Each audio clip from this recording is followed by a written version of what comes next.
Good evening all, and welcome back to Untold Fears. Tonight we journey into the frozen heart of Canada, where the vast wilderness holds secrets far darker than the long winter nights. From the isolated cabins of the far north to the shadowed corridors of historic estates, these 10 disturbing true stories will reveal a side of the Great White North that tourist brochures dare not mention. You will hear accounts of entities that stalk through blizzards, voices that mimic the living to lure victims into the trees, and ancient evils that have terrorized communities for generations. These are not legends passed down through campfire tales. These are documented experiences from ordinary people who encountered something extraordinary and lived to tell about it. The Canadian wilderness is beautiful, serene, and unforgiving. But what lurks within its depths is far worse than any natural predator. If you are new here, make sure to subscribe to Untold Fears for daily true horror content that will keep you up at night. Hit that notification bell so you never miss when the darkness calls. Now, let us step into the frozen forests and forgotten settlements of Canada, where the cold is not the only thing that will freeze your blood. My father never believed in anything he could not explain with science. He spent his entire career as a wildlife researcher studying caribou migration patterns, wolf pack behavior, and climate impacts on northern ecosystems. He was the kind of man who dismissed ghost stories as folklore and laughed at superstition. That is, until the winter of 2019 when something happened in northern Manitoba that changed him forever. He refuses to talk about it to this day, but I managed to piece together the story from what little he told my mother before he quit his job and moved our family 2,000 kilometers south. This is what I know happened to him during his final winter at the research station near Churchill. My father had been stationed at an isolated research cabin about 40 miles northwest of Churchill, right on the edge of the boreal forest where it transitions into tundra. The cabin was small but well equipped, designed to house 2 researchers during the brutal winter months when they monitored wildlife populations. That particular winter, he was supposed to be there with a colleague named Dr. Hassan. But Hassan had to return to Winnipeg for a family emergency in early January. My father decided to stay alone. He had done it before and was not concerned. He knew the protocols, had satellite communication, and enough supplies to last until the scheduled pickup in March. The research station was surrounded by nothing but wilderness. The nearest town was Churchill, and even that was barely accessible during winter. The landscape was harsh, unforgiving, and beautiful in a way that only the far north can be. Temperatures regularly dropped to minus 40 degrees Fahrenheit or colder. The wind came off Hudson Bay like a knife, and the snow was so deep that walking without snowshoes was impossible. My father loved it there. He always said the isolation helped him think clearly, helped him focus on his work without the distractions of civilization. He would spend his days collecting data, checking camera traps, and analyzing samples. At night, he would read, listen to old radio programs, and watch the aurora borealis dance across the sky. It was the night of January 17th when everything changed. My father had just finished dinner and was sitting by the wood stove, reviewing his field notes.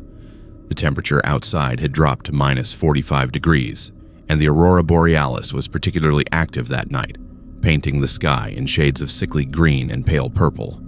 He told my mother that the lights looked wrong somehow, more agitated than usual, flickering and pulsing in patterns he had never seen before. He was watching them through the window when he first noticed something standing at the edge of the tree line.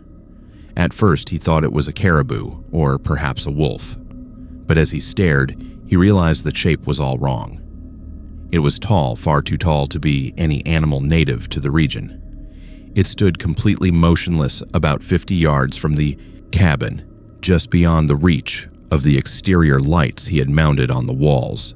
My father grabbed his binoculars and focused on the figure. What he saw made his blood turn cold. The creature, if you could call it that, was impossibly thin and emaciated. Its limbs were far too long for its body, like someone had stretched a human form on a rack until the proportions became grotesque. It was covered in what looked like frost or ice, a thick white coating that made it blend into the snow except where the aurora light caught it. But the most disturbing part was its eyes. They reflected the cabin lights like an animal's eyes would, that greenish glow you see when a flashlight catches a deer or a wolf at night. But these eyes were positioned wrong. They were too far apart, set on the sides of its head rather than the front, giving it an alien predatory appearance. My father watched in frozen horror as steam rose from the creature's mouth with each breath. That meant it was warm-blooded, alive, and breathing in air that could freeze human lungs in minutes. It just stood there, perfectly still, staring directly at the cabin, staring directly at him. He told my mother that he stood at that window for at least 20 minutes, unable to move, unable to look away. The creature never moved. It did not shift its weight. It did not turn its head. It simply stood and stared with those wrong, glowing eyes. Finally, my father forced himself to step back from the window. His hands were shaking. He tried to rationalize what he had seen. Perhaps it was a trick of the light, a shadow cast by the trees, his mind playing games after weeks of isolation. He went to the other window on the opposite side of the cabin, thinking that if he looked from a different angle, he would see what it really was. But when he looked out the other window, the creature had moved. It was now standing on that side of the cabin, the same distance away, in the exact same pose. That should have been impossible. He had not heard any footsteps, had not heard anything move through the deep snow, and it would have had to move with incredible speed to circle the cabin in the few seconds it took him to walk from one window to another. That was when my father became truly afraid. He backed away from the window and grabbed his rifle from the rack near the door. He loaded it with trembling hands and then did something that, looking back, he admits was probably foolish. He opened the cabin door. The cold hit him like a physical blow, stealing the breath from his lungs. He raised the rifle and shone his flashlight toward where he had last seen the creature. Nothing. The beam of light swept across untouched snow, bare trees, and darkness. He stepped out onto the small porch, his boots crunching in the snow, his breath coming out in thick clouds of vapor. He scanned the entire perimeter of the cabin, covering 360 degrees. There was nothing there. No creature, no tracks, no sign that anything had been standing in those spots just moments before. My father went back inside, locked the door, and barricaded it with the heavy wooden table. He checked every window, making sure they were latched. Then he sat in the chair, facing the door with the rifle across his lap, and waited. He did not sleep that night. He could not. Because even though he could not see it anymore, he could feel it out there, watching, waiting. Around 3 in the morning, he heard it. A sound that he would later describe as the worst thing he had ever heard in his life. It started as a low moan, almost like the wind, but there was something distinctly vocal about it. Then it shifted, becoming higher, more human, but still not quite right. It sounded like someone trying to imitate a human voice, but not understanding how it was supposed to work. The sound circled the cabin, moving from window to window, always just outside. My father sat perfectly still, rifle raised, waiting for something to try to break in, but nothing did. The sound continued for hours, sometimes close, sometimes distant, but always there. When the sun finally began to rise, around 9 in the morning, the sound stopped abruptly. My father waited another hour before he dared to open the door. The daylight brought a sense of a release, a feeling that whatever had been out there could not or would not approach in the light. He stepped outside, exhausted and terrified, and began to search for evidence of what he had experienced. There was none. The snow around the cabin was completely undisturbed, except for his own footprints from the night before. There were no tracks, no impressions, no sign that anything had stood in those spots for hours or circled the cabin making those horrible sounds. It was as if the creature had left no physical trace of its existence. But my father knew what he had seen. He knew what he had heard. He went back inside and immediately tried to contact the research coordinator in Churchill via satellite phone. He told them he was experiencing a medical emergency and needed immediate evacuation.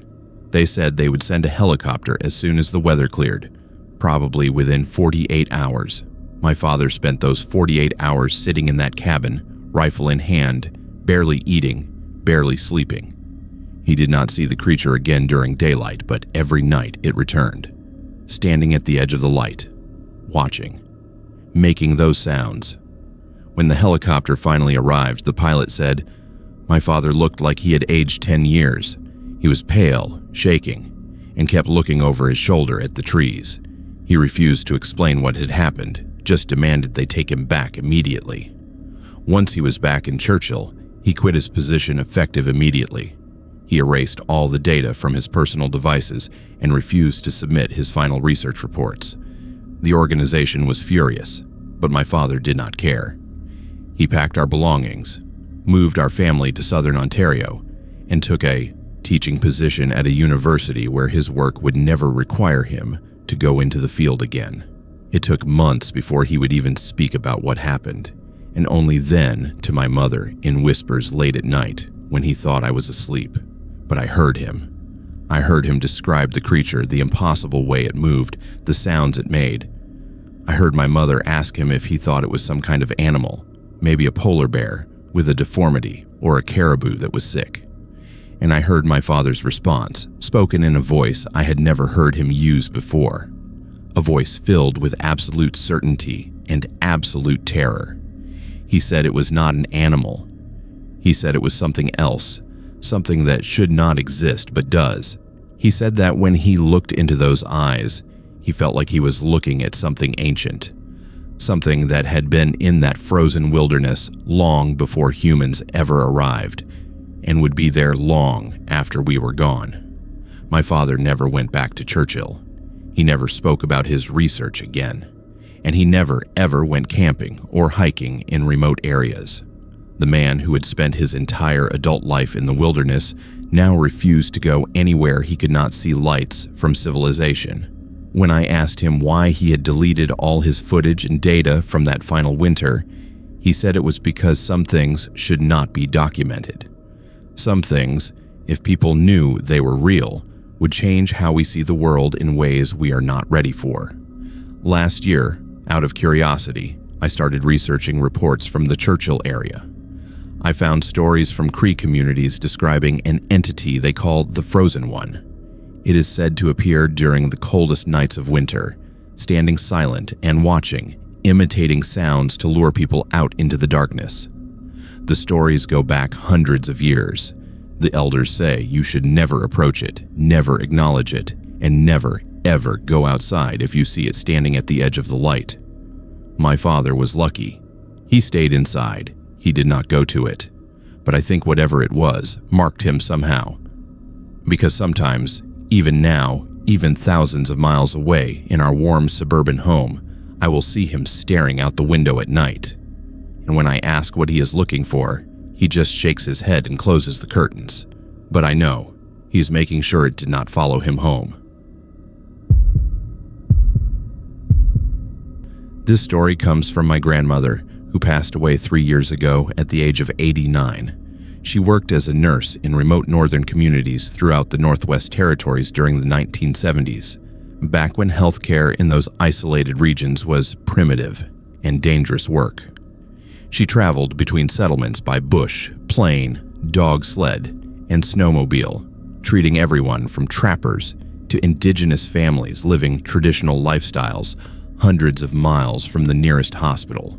My grandmother was not the type of person who believed in ghost stories or supernatural events. She was practical, tough, and skeptical of anything that could not be explained by medicine or science. But there was one story she told only once near the end of her life, and it scared me more than anything I have ever heard. It happened in February of 1974. My grandmother was stationed in Fort Simpson, a small community along the Mackenzie River. She had been there for 6 weeks, treating everything from frostbite to influenza. when she received word that a trapper named Davies had suffered a serious injury at his remote cabin about 120 miles northwest along the river. Davies was well known in the region, a grizzled old bush pilot who had been flying supplies and people throughout the territories for more than 20 years. He knew the land better than anyone and was considered one of the most experienced pilots in the North. The message said he had cut his leg badly with an axe and needed immediate medical attention. My grandmother gathered her supplies and arranged for Davies's friend, another pilot, to fly her out to the cabin. But when they arrived at the airstrip, the other pilot's plane had mechanical problems. Davies radioed in and said he would fly himself to Fort Simpson despite his injury, as it would be faster than waiting for repairs. My grandmother was not happy about a wounded man piloting his own plane, but Davies insisted he was fine and would arrive within 2 hours. He arrived exactly on time, landing his small Cessna on the frozen river with practiced ease. My grandmother was waiting with her medical kit, expecting to see a man in serious condition. But when Davies climbed out of the cockpit, he looked worse than she had anticipated. He was pale, sweating despite the -30-degree temperature, and his eyes had a wild, unfocused quality that she recognized from patients in shock. His leg wound was indeed serious, but it was not life-threatening. Something else was wrong with him. She treated his injury in the small clinic, stitching the deep gash and administering antibiotics. The entire time, Davies barely spoke. He just sat there, staring at nothing, his hands trembling. When she finished and told him he needed to rest for at least a day before flying back, he shook his head violently and said he was leaving immediately. My grandmother tried to insist, but Davies stood up, tested his bandaged leg, and headed for the door. That was when she asked him what was really wrong, why he seemed so terrified. Davies stopped at the door and turned back to her. His voice, when he finally spoke, was hoarse and strained. He said something had happened during the flight, something that should not have been possible. He said he needed to tell someone or he was going to lose his mind. So my grandmother sat down and listened. Davies explained that the flight had started normally. Clear skies, good visibility, standard route following the Mackenzie River south toward Fort Simpson. He had made the trip hundreds of times and could practically fly it blind. About 40 minutes into the flight, while he was cruising at 3,000 feet, his radio suddenly crackled to life. This was unusual because he had not contacted anyone, and no one should have been broadcasting on his frequency. The voice that came through was speaking French. This was the first strange thing because while some people in the territory spoke French, it was uncommon in that specific region, especially on aviation frequencies. The voice was commanding, authoritative, and kept repeating the same phrase over and over. Marche, walk. Davies said the voice sounded wrong somehow, like someone doing a poor imitation of human speech. The cadence was off, the pronunciation too perfect, too measured. He tried to respond, asking who was broadcasting and how they had accessed his frequency. There was no reply, just the same command repeated endlessly. Marche, walk. Marche, walk.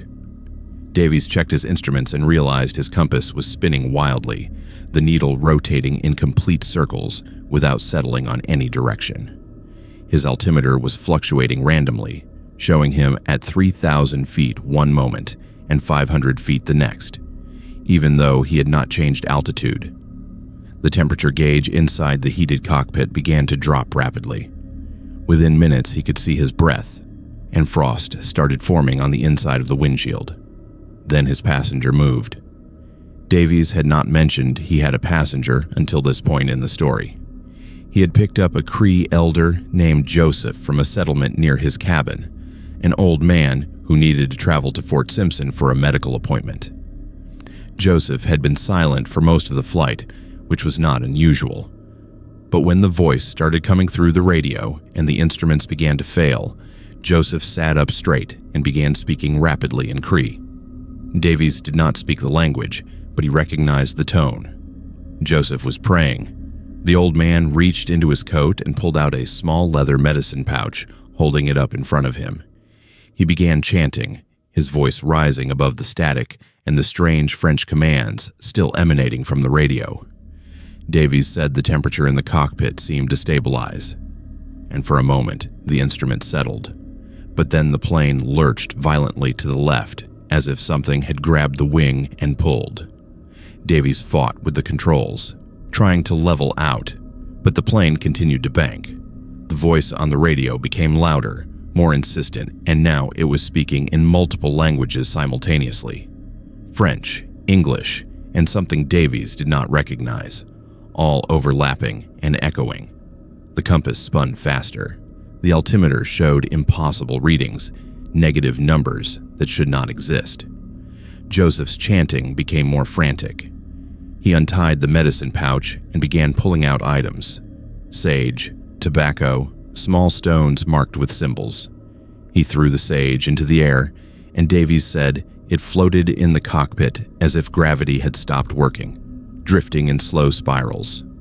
The old man pressed his hands against the windshield and screamed something in Cree, a word Davies had never heard before and could not repeat. Everything stopped. The voice cut off mid-word. The instrument snapped back to normal readings. The temperature rose.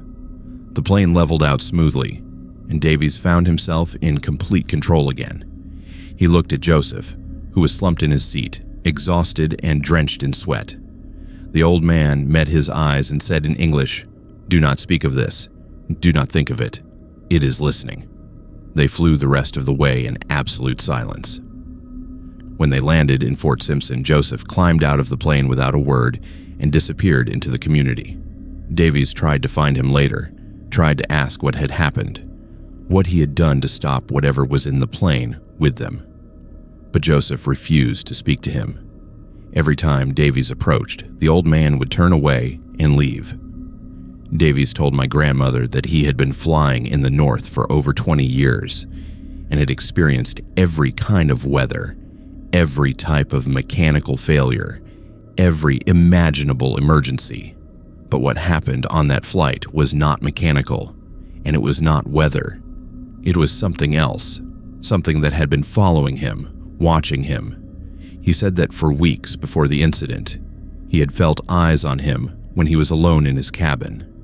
His dogs had been acting strangely, refusing to go near certain areas of his property, and he had been hearing sounds at night, voices calling to him in languages he did not understand. My grandmother asked him why he thought this was happening to him. Davies said he did not know, but he suspected it had something to do with a crash site he had discovered the previous summer. He had been flying a survey route when he spotted wreckage in a remote valley, the remains of a plane that had gone down decades earlier. Being curious and trained to report such findings, he had landed and investigated. The crash was old, from the 1940s or perhaps earlier. There were no bodies, just twisted metal and rotted fabric scattered across the tundra. But among the wreckage, he had found something strange. A metal box, sealed and locked, covered in symbols that looked like writing, but in no alphabet he recognized. Against his better judgment, he had taken it. He brought it back to his cabin and tried to open it, but the lock would not break no matter what tools he used. So he put it on a shelf and mostly forgot about it. The strange occurrences began shortly after. My grandmother asked him where the box was now. Davies said it was still at his cabin, and he was going to go back and bury it, throw it in the river, do anything to get rid of it. My grandmother told him that maybe he should contact authorities. Maybe there were people who studied these kinds of artifacts. But Davies shook his head and said no one could know. Whatever was in that box, whatever he had disturbed at that crash site, had attached itself to him, and the only way to break free was to return what he had taken. He left Fort Simpson that afternoon against my grandmother's medical advice. He promised he would destroy the box and then return for a proper checkup. She made him promise to radio in when he arrived safely at his cabin. He agreed. Davies never radioed in. 2 days later, when he failed to make a scheduled supply run, authorities flew out to check on him. They found his plane parked at his cabin, covered in fresh snow. The cabin door was standing open. Inside, everything was in perfect order. No signs of struggle or violence, but Davies was gone. A search was conducted, but in that vast wilderness, with temperatures well below freezing, they found nothing. No tracks, no blood, no indication of where he had gone or what had happened. The only strange detail was that his dogs, 6 strong sled dogs that had been chained near the cabin, were found dead. Not frozen, not starved, just dead. The veterinarian who examined them said they appeared to have died of fright. Their eyes were wide open and their mouths locked in silent screams. And in the cabin, on the shelf where Davies said he had kept the mysterious box, there was nothing, just a rectangular patch of dust where something had been sitting for months, and a smell that the search team described as sulfur and burned hair. My grandmother kept Davies' medical records for years, along with a note she had written immediately after their conversation documenting everything he had told her. When I was cleaning out her belongings after she passed, I found the file. Clipped to it was a newspaper article from 1975, 1 year after Davies disappeared. The article reported that a Cree elder named Joseph had died in his sleep in Fort Simpson. But what caught my attention was the quote from his grandson, who said that before he died, Joseph had told his family about a bad spirit that followed the white pilot, a spirit that spoke in the tongue of dead Frenchmen and fed on those who disturbed the resting places of the lost. My grandmother's note, written in her precise handwriting at the bottom of Davies' file, said simply, "Some things in the North are older than we understand. Some things should not be disturbed, and some people pay the price for curiosity that goes too far.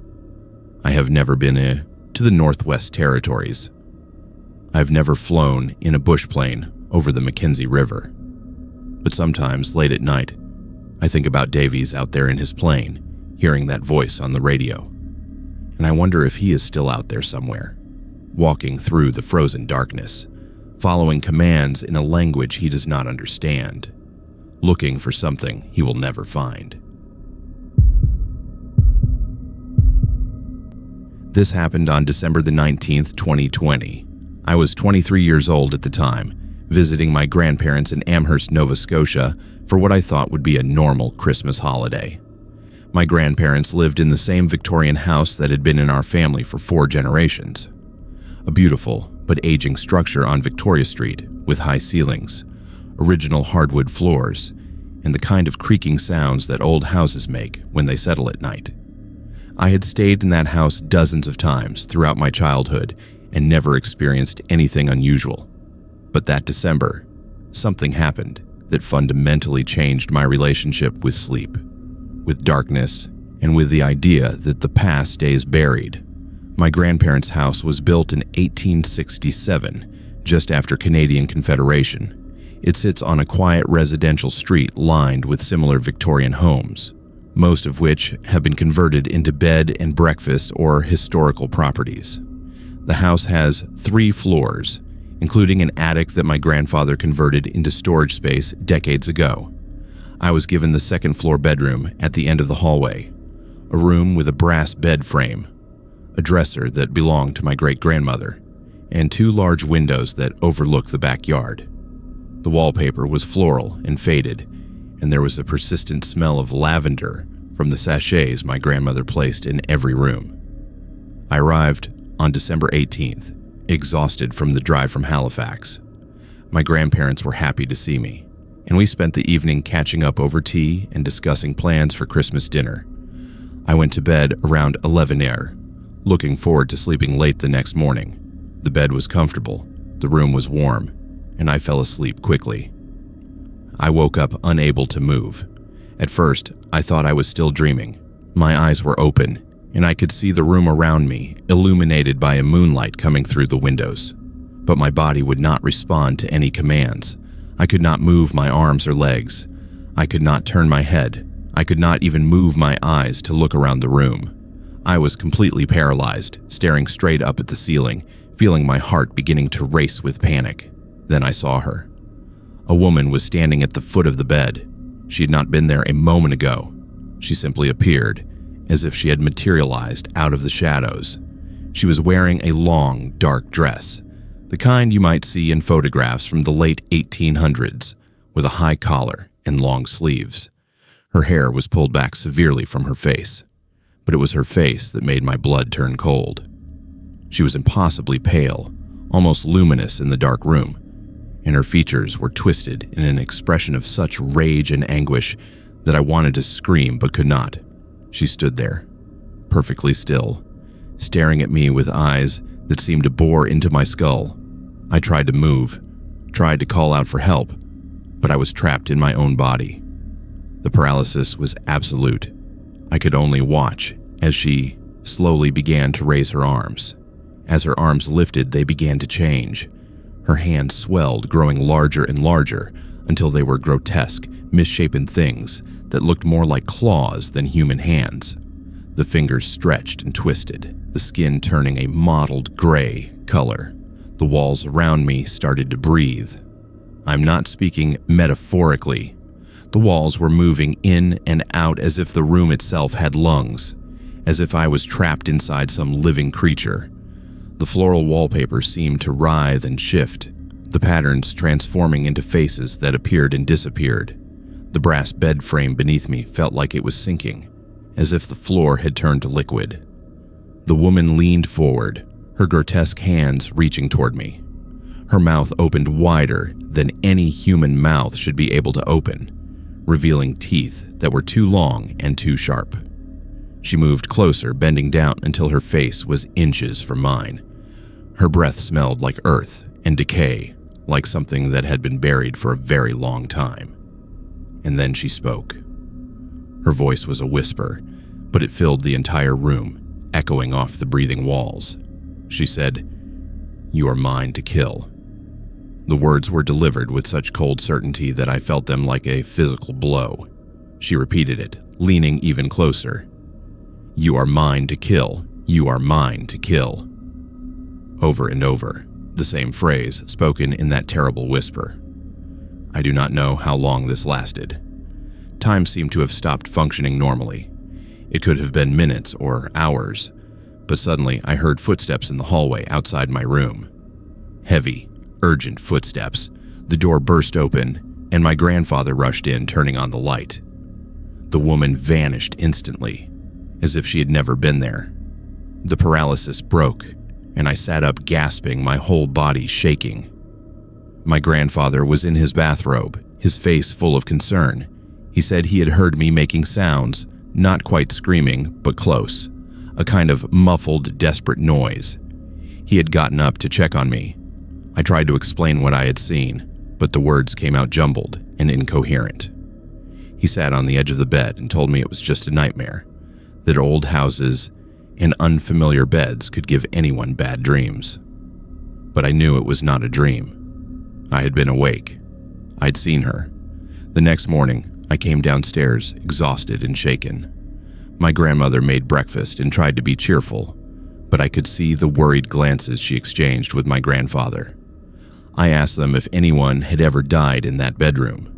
The question seemed to make them both uncomfortable. My grandmother said that many people had lived and died in the house over the years, as was natural for a building that old. But when I pressed for specifics, she changed the subject. Later that day, while my grandparents were out shopping, I went back to the bedroom. I needed to see it in daylight, needed to prove to myself that what had happened was real and not some elaborate hallucination. I examined every inch of the room, looking for anything unusual.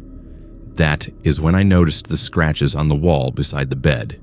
They were thin and faint, as if someone had used a fingernail or a pin to carve into the plaster beneath the wallpaper. I had to look very closely to make out what they said, but once I saw it, I could not unsee it. Scratched into the wall in small, desperate letters was a single name, Esther. I took a photograph with my phone and immediately began researching. What I found made my stomach turn. The Amherst Mystery, also known as the Great Amherst Haunting, is one of the most famous poltergeist cases in Canadian history. It occurred in Amherst in the late 1870s and centered around a young woman named Esther Cox. Esther lived with her sister's family in a house on Princess Street. not far from my grandparents' house. She experienced violent paranormal phenomena, including objects moving on their own, fires starting spontaneously, and physical attacks that left visible marks on her body. Witnesses reported hearing a voice that repeatedly said, "Esther Cox, you are mine to kill." The case was investigated by numerous people, including a stage actor named Walter Hubble, who wrote a book about it. Esther eventually left Amherst, and the phenomena stopped. But according to local historians, there were rumors that Esther had stayed briefly with various families in the area during the worst of her ordeal, moving from house to house when the phenomena became too violent. My grandparents' house was the right age. It could have been one of those houses. When my grandparents returned, I showed my grandmother the photograph of the scratches on the wall. Her face went pale. She made me delete the photo immediately and then went upstairs with a can of paint. By that evening, the entire wall had been repainted, covering the scratches. When I tried to talk to her about it, she cut me off.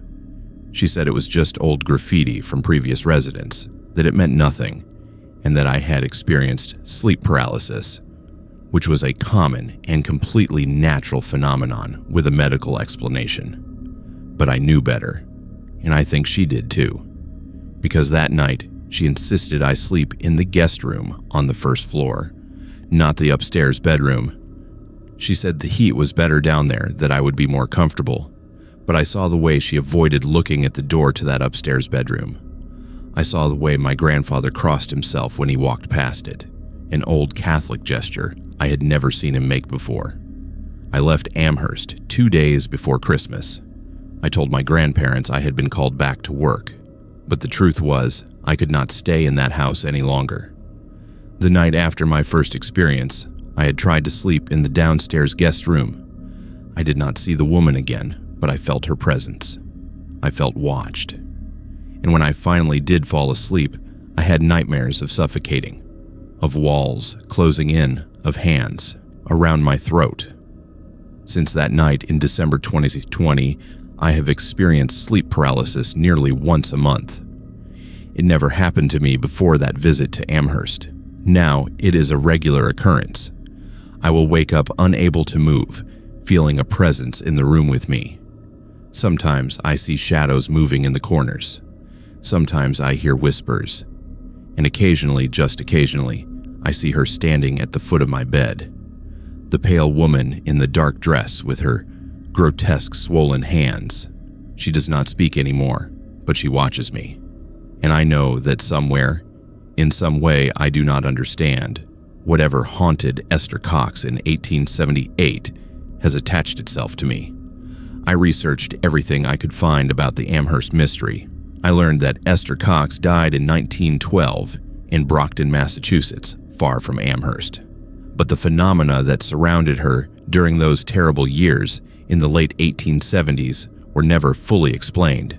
Skeptics said it was fraud, that Esther caused the fires and moved the objects herself for attention. But too many credible witnesses saw things that could not be explained. Objects levitating, writing appearing on walls, Esther's body swelling as if being inflated from the inside, and that voice heard by dozens of people saying, "Esther Cox, you are mine to kill." Whatever it was that tormented Esther did not die with her. It stayed in Amherst. It stayed in that house, and now, somehow, it has followed me. I do not sleep well anymore. I keep the lights on. I avoid being alone in dark rooms. And every December 19th, the anniversary of that first experience, the sleep paralysis is worse. The presence is stronger. The woman is closer. I have not been back to Amherst since that Christmas. My grandparents do not ask me to visit anymore. We talk on the phone, but there is an understanding between us that some things are better left unspoken. Some doors, once opened, cannot be closed again. And some places hold on to their darkness long after the events that created it have passed into history. I am from Australia, originally from Sydney, and I came to Canada in the summer of 2018 as part of a student exchange program to improve my French. I was 20 years old and had been studying French for 3 years at university, but I wanted the immersion experience, the chance to live with a francophone family and truly understand the language and culture. I was placed with a wonderful family in rural Quebec, about an hour west of Ottawa, in a small farming community called Portage du Fort. The family consisted of the father, Jacques, the mother, Marie, and their 2 teenage sons. They welcomed me into their home with open arms and treated me like I was one of their own children. The farmhouse where they lived was over 150 years old, a beautiful stone structure surrounded by fields of corn and hay. Behind the house was an old barn that had not been used for animals in decades. It was filled with rusted farming equipment, rotting hay bales, and the accumulated debris of generations. Jacques told me on my first day that I was welcome to explore anywhere on the property except for that barn. He said it was dangerous, that the floor was unstable, and the structure could collapse at any moment. I thought nothing of it at the time. Old barns are dangerous places, and it made perfect sense that they would not want their exchange student getting hurt. The summer passed beautifully. I helped Marie in the garden, practiced my French with the boys, and spent long evenings on the porch watching thunderstorms roll across the fields. The family took me to local festivals, introduced me to their friends, and made sure I experienced authentic Quebecois culture. They were kind, patient with my still developing French, and genuinely seemed to enjoy having me there. But there was something I noticed about them, something I could not quite put into words. They were deeply superstitious in ways I had never encountered before. Marie would cross herself whenever an owl hooted at night. Jacques refused to work in the fields after dark, and both parents became visibly uncomfortable whenever anyone mentioned the old barn. Near the end of my stay in August, the family decided to take me on a day trip to visit a historic site about an hour away. It was a beautiful drive through rolling farmland and small villages. We arrived at what appeared to be an ordinary old farmhouse, now preserved as a museum. The guide explained that this was the site of the Dag poltergeist case, one of the most famous paranormal events in Quebec history. In 1889, the Dag family, who farmed this land, began experiencing bizarre and terrifying phenomena. Fires would start spontaneously throughout the house with no apparent source. Objects would fly across rooms. Stones would rain down from the ceiling. And at the center of it all was a young Scottish orphan girl named Dinah, who worked for the family. The guide told us that witnesses, including journalists and investigators who came from as far away as Montreal, documented the events. They heard disembodied voices taunting the family.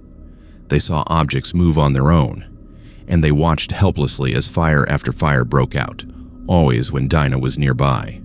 The phenomena lasted for several months before suddenly stopping. Shortly after, Dinah died in a fire in the barn. The official report said it was an accident, but there were whispers that it was something else, something darker. As the guide told this story, I noticed Jacques and Marie exchanging worried glances. They seemed uncomfortable, agitated even. When we got back to the car, neither of them spoke for the entire drive home. The boys chatted excitedly about the ghost story, but their parents remained silent. When we pulled into the driveway, Marie immediately went into the house without a word. Jacques turned to me and said something in French that I did not fully understand at the time. My French was good, but not perfect. He said something about respecting the past, about not disturbing things that should be left alone. I nodded, thinking he was just being philosophical about the historical site we had visited. That night, I woke up to use the bathroom. It was around 2 in the morning, and the house was completely quiet. As I walked back to my room, I passed by the window that overlooked the backyard and the old barn. I paused to look out at the night. The moon was nearly full, casting everything in silver light, and that is when I heard it, my own voice calling for help from inside the barn. I stood at the window, frozen, listening to my own voice crying out in the darkness. It was unmistakably my voice, with my Australian accent saying in English, "Help me, please, I'm trapped." Over and over, the same desperate plea. But I was standing in the upstairs hallway of the house. I was not in the barn. I was not calling for help. Yet I could hear myself as clearly as if I was standing next to a speaker playing a recording of my voice. I must have made a sound, a gasp or a cry, because suddenly Jacques was beside me in the hallway. He looked out the window toward the barn, and his face went completely white. He grabbed my arm, not roughly but urgently, and pulled me away from the window. He called for Marie, who came rushing out of their bedroom. They had a rapid conversation in French that I could only partially follow, but I understood enough to be terrified. Jacques kept saying, "Elle l'a entendu," which means she heard it.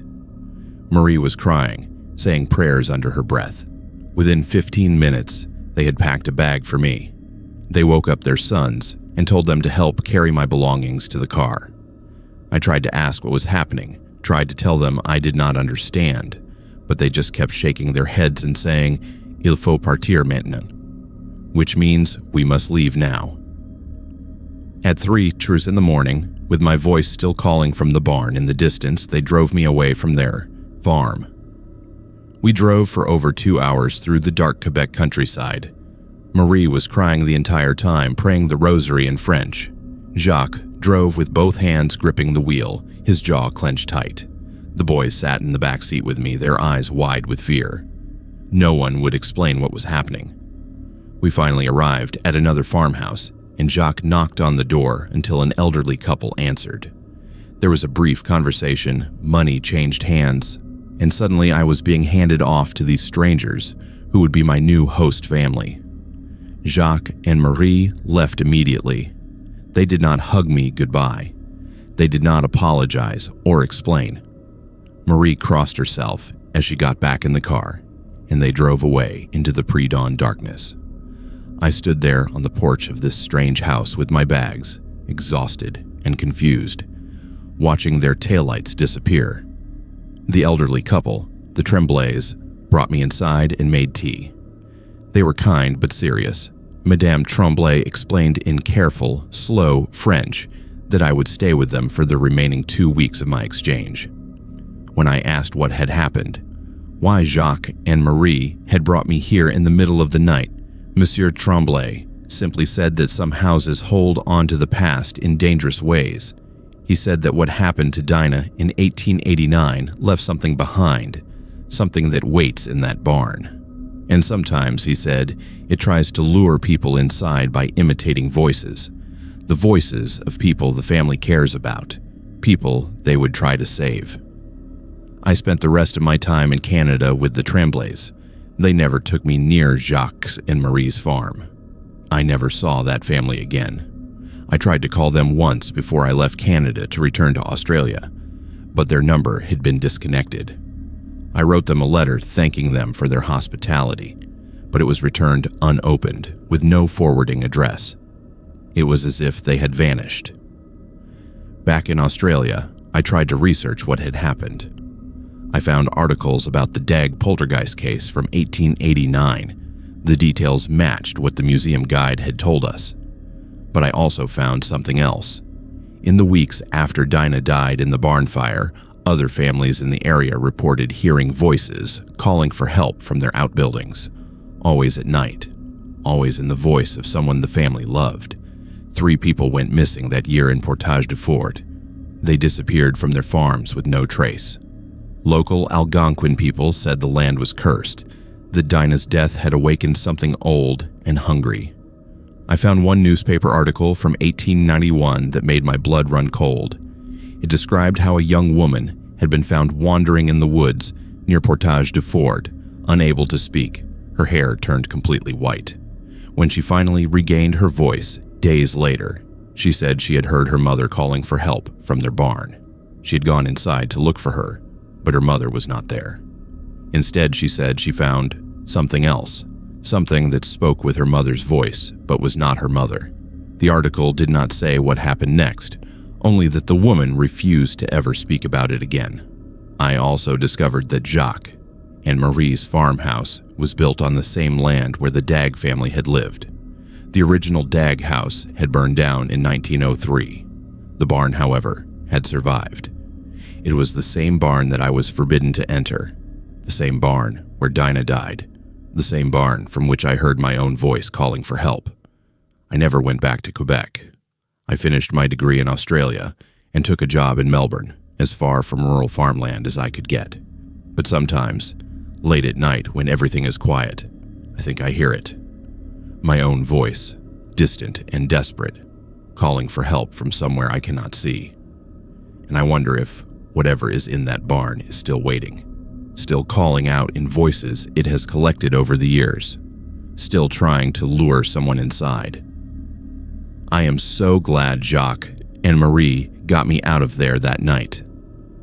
I am glad they loved me enough to act quickly, even though it meant they could never contact me again. Because I think if I had gone to that barn, if I had tried to find the source of my own voice calling from the darkness, I would not be here to tell this story. And maybe, just maybe, my voice would be added to the others, calling out to the next person who hears it, trying to bring them into that terrible place where Dinah died and something hungry still waits. Riley was 19 years old in the summer of 2017, fresh out of high school and convinced that he and his friends were experienced hikers who could handle anything the Canadian wilderness threw at them. He had grown up in Calgary and spent his teenage years exploring the Rocky Mountains with his two best friends, Marcus and Dev. They had camped dozens of times, hiked challenging trails, and never encountered anything they could not handle. So when they decided to spend a long weekend camping near Dead Man's Flats, a small community between Banff and Canmore in Alberta, they thought it would be just another adventure.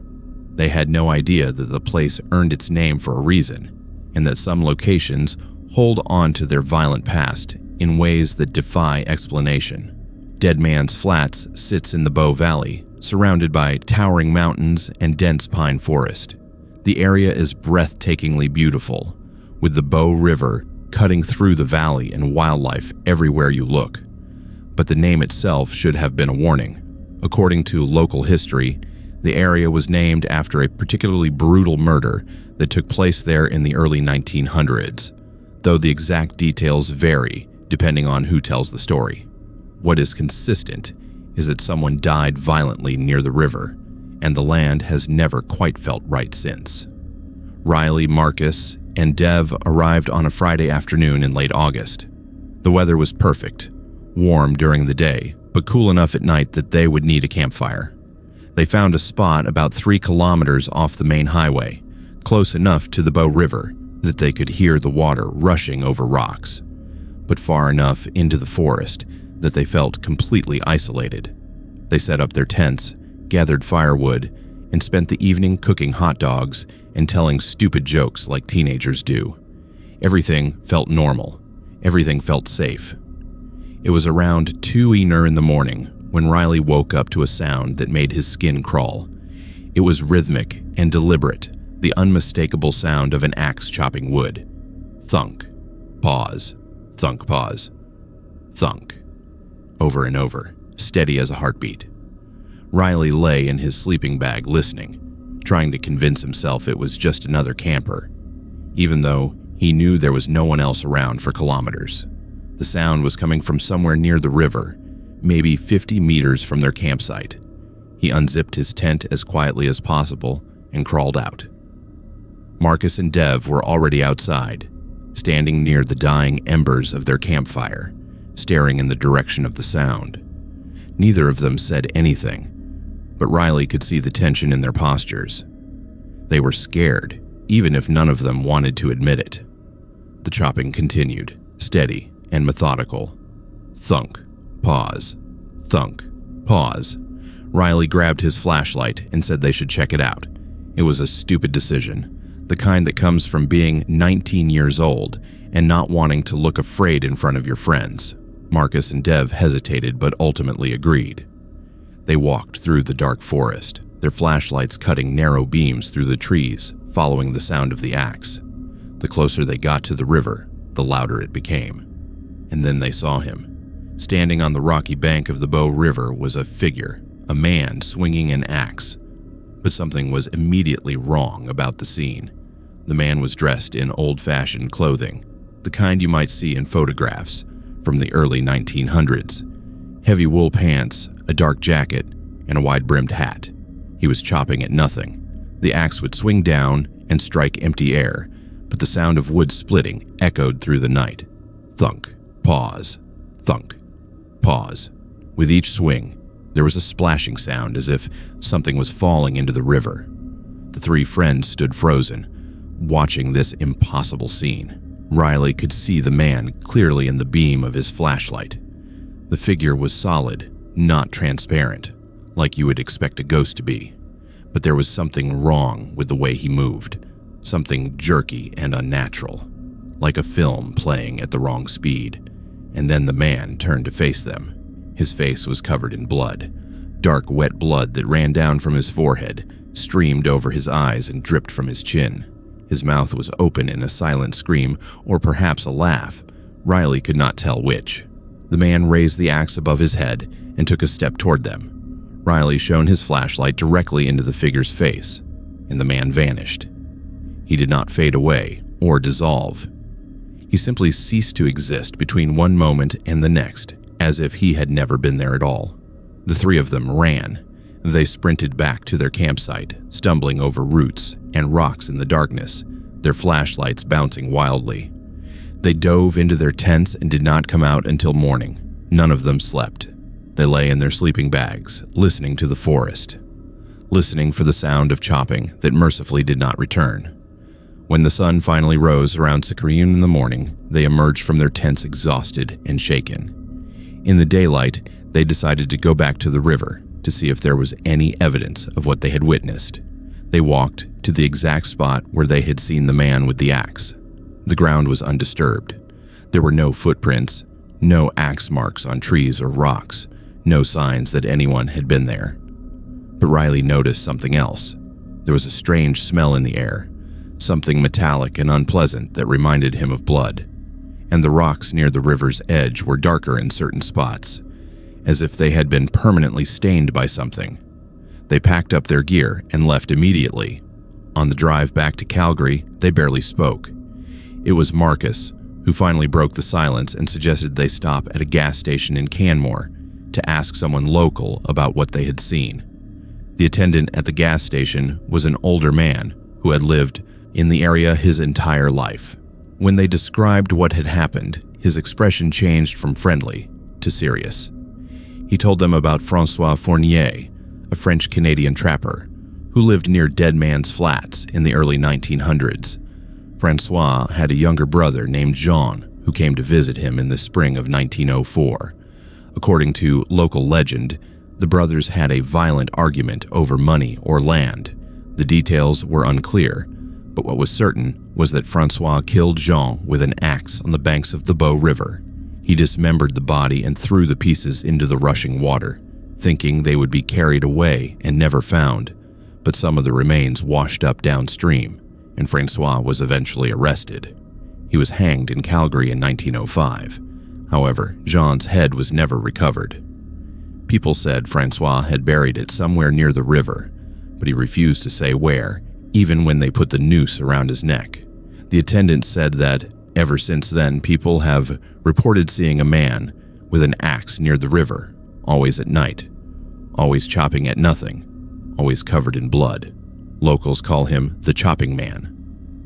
The attendant explained that the phenomenon is most common on May 11th, the anniversary of Jean's murder, but it has been seen at other times throughout the year, usually by campers or hikers who do not know the history of the area. He said that some people believe Francois is doomed to repeat his terrible for eternity, chopping his brother into pieces over and over in some kind of supernatural loop. Others think it is Jean's ghost searching for his missing head, mimicking the actions of his murderer. Riley asked if anyone had ever tried to find where Francois buried Jean's head. The attendant said many people had looked over the years, using everything from maps to metal detectors to psychics. But the Bow River has changed course many times in the past century. The landscape is completely different now than it was in 1904. Whatever Francois buried is likely lost forever, buried under tons of silt and rock, or washed away by floods. The three friends drove back to Calgary in silence, processing what they had learned. Riley wanted to dismiss it as coincidence, as his mind playing tricks on him in the darkness, but he could not explain away what all three of them had seen. They had all watched the same figure, all heard the same sounds, all seen the blood on that impossible face, and the smell, that metallic smell that lingered by the river. He could still smell it in his memory. In the months that followed, Riley tried to research the story of Francois and Jean Fournier. He found very little historical documentation. There were no newspaper articles from 1904, no court records he could access, no proof that the brothers had even existed. But he did find something interesting.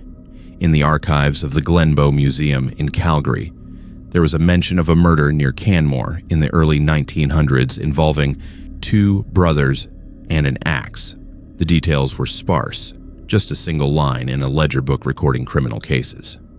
But it was enough to confirm that something terrible had happened there. Riley also found accounts from other people who had experienced strange things near Dead Man's Flats. On hiking forums and paranormal websites, there were dozens of stories.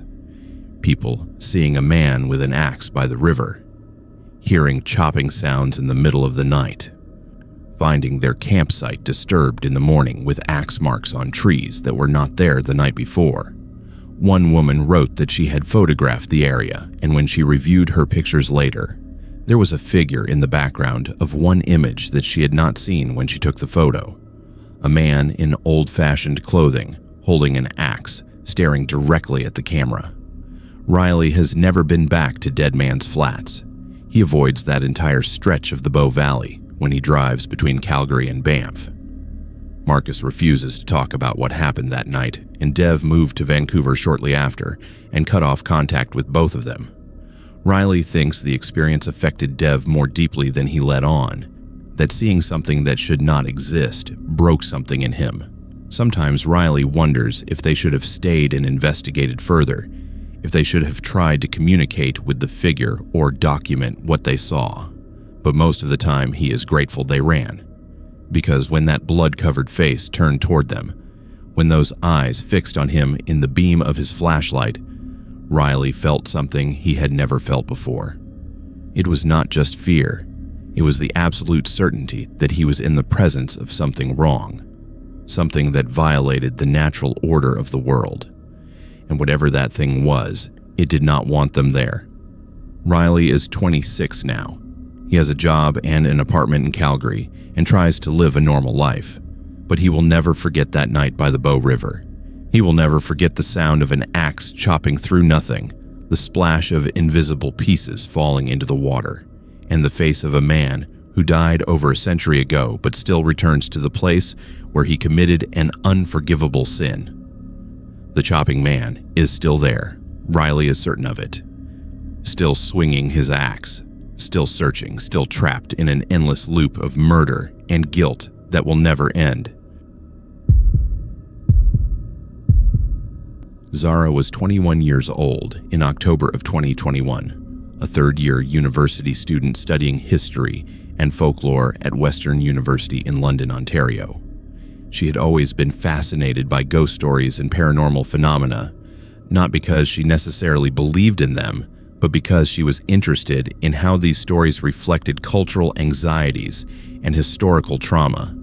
For her senior project, she decided to create a documentary about Canadian paranormal legends, focusing on well-documented historical cases. One of the stories that caught her attention was the Baldoon Mystery, a famous poltergeist case from the 1820s that took place in southwestern Ontario between the towns of Wallaceburg and Chatham. She convinced three of her friends, Emma, Liam, and Noah, to join her for a weekend research trip to the area. None of them could have anticipated what they would experience. The Baldoon settlement no longer exists as it once did. The original sheep farming community was abandoned long ago, and the land where the mysterious events occurred is now private farmland. But the stories persist. In the late 1820s, a a Scottish immigrant family experienced what can only be described as a violent haunting. Witnesses reported bullets, stones, and lead pellets raining down from inside the house with no visible source. Windows shattered as if struck by invisible hands. A baby's cradle rocked violently on its own. Chairs slid across floors. Most disturbing of all, fires would erupt spontaneously throughout the house, burning with unnatural intensity. The phenomena continued for years until the house finally burned to the ground in 1831, killing 2 members of the family inside. Zara had read every historical account she could find. She had studied newspaper articles from the era, examined court documents, and even found witness testimonies from people who had visited the house during the height of the disturbances. The case was remarkably well documented for its time, with dozens of credible witnesses, including local officials and clergy members, confirming that something inexplicable was happening. What made the Baldoon case unique was that it was not just a haunting, it was violent, destructive, and seemingly targeted at one specific family. The 4 friends rented a small cottage about 5 kilometers from the location where the original Baldoon house had stood. The cottage was run by an elderly couple who seemed hesitant when Zara explained the purpose of their visit. The owner, a man in his 70s with weathered hands and tired eyes, told them that strange things still happened in the area. He advised them not to go onto the farmland after dark and warned them that some places hold on to their past in dangerous ways. Zara assured him they were just there to research and take some photographs during the day. They had no intention of trespassing or conducting any kind of seance or investigation at night.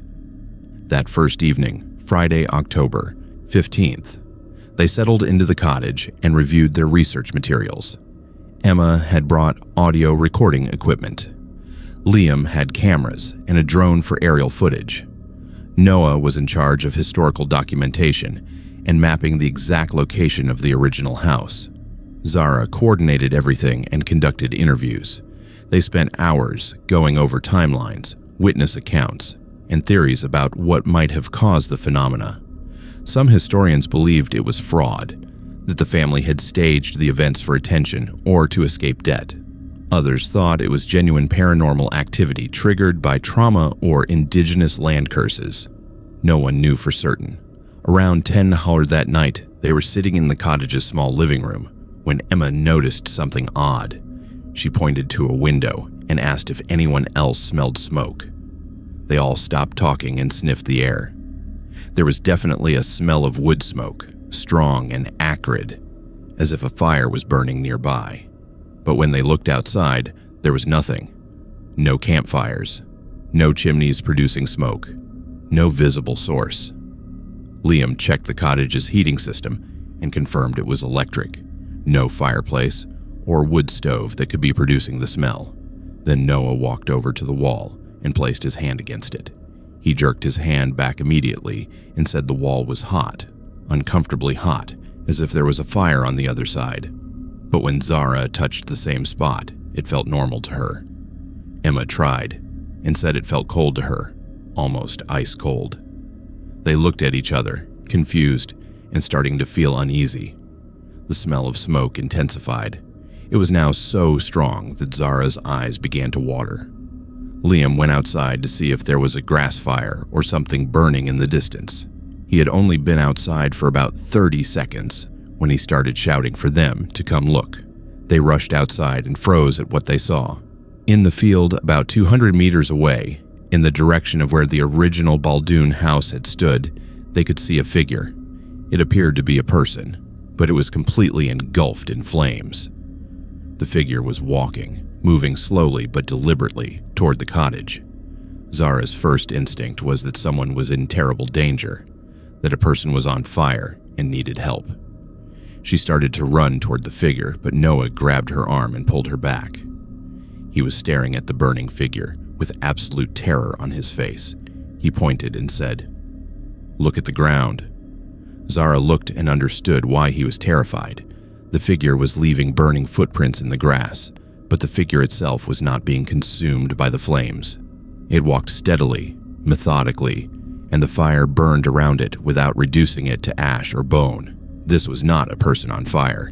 This was something else. They stood there, the four of them, watching this impossible thing approach. The figure was now close enough that they could make out details. It was shaped like a man, wearing what looked like old-fashioned farming clothes. The flames that covered it were not orange or yellow like normal fire. They were a strange blue-white color that hurt to look at directly. And the figure was not moving, like someone in pain or panic. It moved with purpose, its burning feet leaving scorched footprints in a direct path toward where they stood. Emma broke first. She screamed and ran back into the cottage.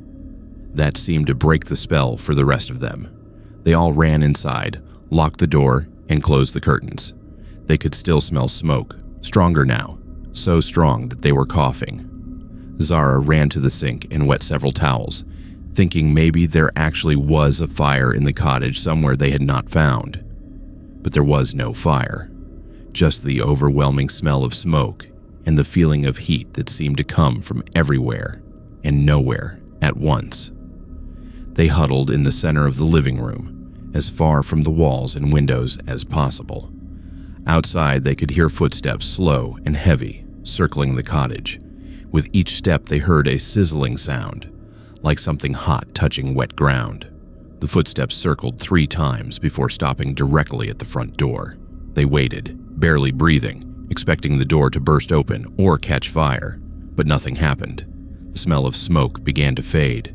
The feeling of heat dissipated, and slowly, the normal sounds of a country night returned. None of them slept that night. They sat in the living room with all the lights on, waiting for sunrise.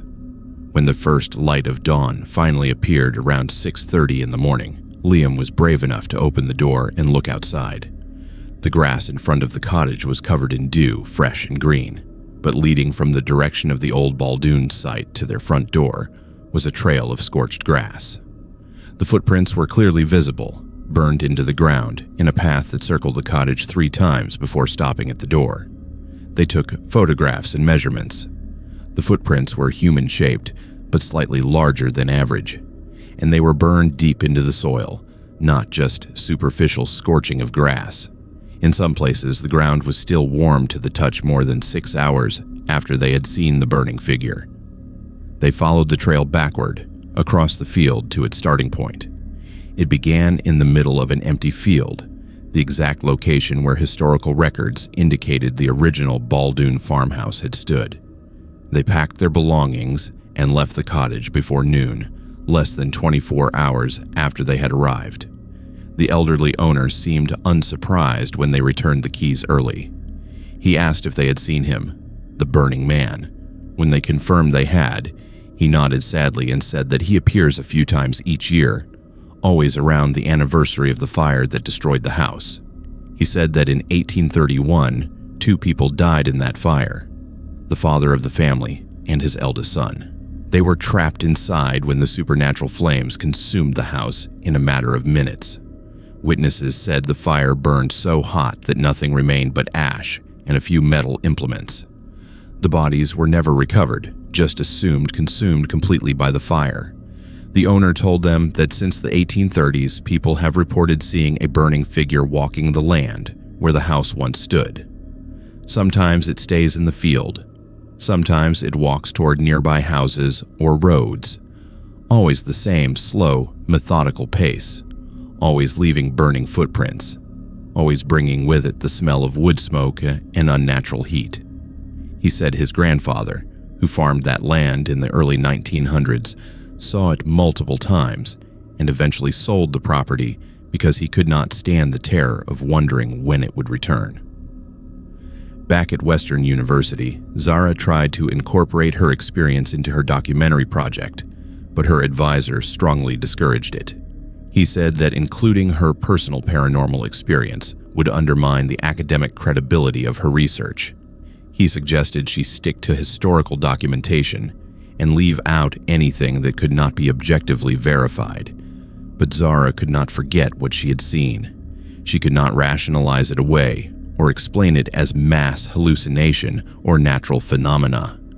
She continued researching the Baldoon case and discovered something that sent chills down her spine.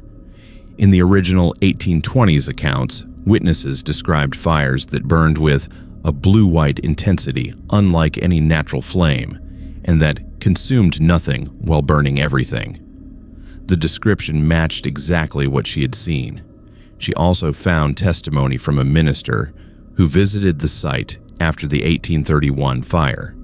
He wrote that he saw the spirit of the farmer walking through the ashes, covered in unnatural fire, searching for something that was lost. Emma, Liam, and Noah all agreed to never speak publicly about what they experienced. Emma dropped out of the documentary project entirely. Liam deleted all the footage and photographs they had taken, saying he did not want any record of that night. Only Noah kept his copies of the evidence, locked in a safe where he would not have to look at them. Zara kept the grass samples she had collected from the burned footprints. She had them analyzed by a soil science professor who confirmed that the grass and soil had been burned at temperatures exceeding 800 degrees Celsius, far hotter than any grass fire could naturally achieve. The experience changed Zara's relationship with her research. She had started the project as a skeptic, interested in folklore as cultural phenomenon rather than supernatural reality. But after Baldoon, she could no longer maintain that distance. She had seen something that should not exist, and it fundamentally altered her understanding of the world. There are places, she now believes, where the past refuses to stay buried. There are events so violent, so traumatic, that they burn themselves into the land itself. And the Baldoon mystery is not a mystery at all. It is a warning. Zara graduated in 2023 and now works as an archivist in Toronto. She no longer researches paranormal phenomena, but sometimes late at night, when she smells smoke with no visible source, she thinks about that burning figure walking across the field, leaving footprints of fire, searching eternally for something it will never find. And she wonders if the two people who died in that house in 1831 are still trapped there, doomed to relive their terrible death over and over, unable to rest, unable to move on. She wonders if anyone will ever find a way to release them. But mostly, she just hopes she never sees those blue-white flames again. Ashton was 24 years old in the summer of 2016, working as a security guard at the Fairmont Banff Springs Hotel in Alberta. It was supposed to be a dream job, working in one of Canada's most beautiful and prestigious hotels, surrounded by the Rocky Mountains, earning decent money while spending his days off hiking and climbing. The hotel itself is magnificent, a castle-like structure built in 1888 that has hosted royalty, celebrities, and millions of tourists over the decades. But what they do not tell you in the hiring materials, what they carefully avoid mentioning during training, is that the hotel is profoundly haunted, and some of the things that walk its corridors should not exist in any world that makes sense. The Fairmont Banff Springs is famous for its ghost stories. There is Sam the bellman, who supposedly helps guests with their luggage and then vanishes. There is the family who checked in decades ago and can sometimes be seen in the ballroom, still dressed in their outdated formal wear. Every staff member knows these stories. They are part of the hotel's charm, part of what brings paranormal enthusiasts and curious tourists. But there is one ghost that staff members do not joke about, one story that hotel management actively discourages discussing. She's known simply as the Bride, and Ashton saw her on his third week of night shift duty. It was a Tuesday night in late August, around 3:00 in the morning. Ashton was doing his rounds on the upper floors, checking that doors were locked and that no guests were wandering around drunk or causing problems. The hotel was mostly quiet at that hour, just the usual sounds of an old building settling and the occasional distant pipe clanging. He had just finished checking the third floor and was walking down the marble staircase that leads to the ballroom level when he felt it. A sudden drop in temperature, so dramatic that he could see his breath misting in the air. The staircase, which had been comfortably warm moments before, was now freezing cold. He stopped walking and listened. There was a sound, faint but distinct, like fabric rustling. Ashton turned and looked up the staircase behind him. That is when he saw her. Standing on the landing, about 15 steps above him, was a woman in a wedding dress.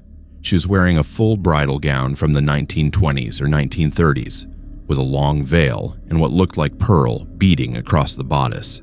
She was completely still, facing away from him, looking down the stairs as if contemplating whether to descend.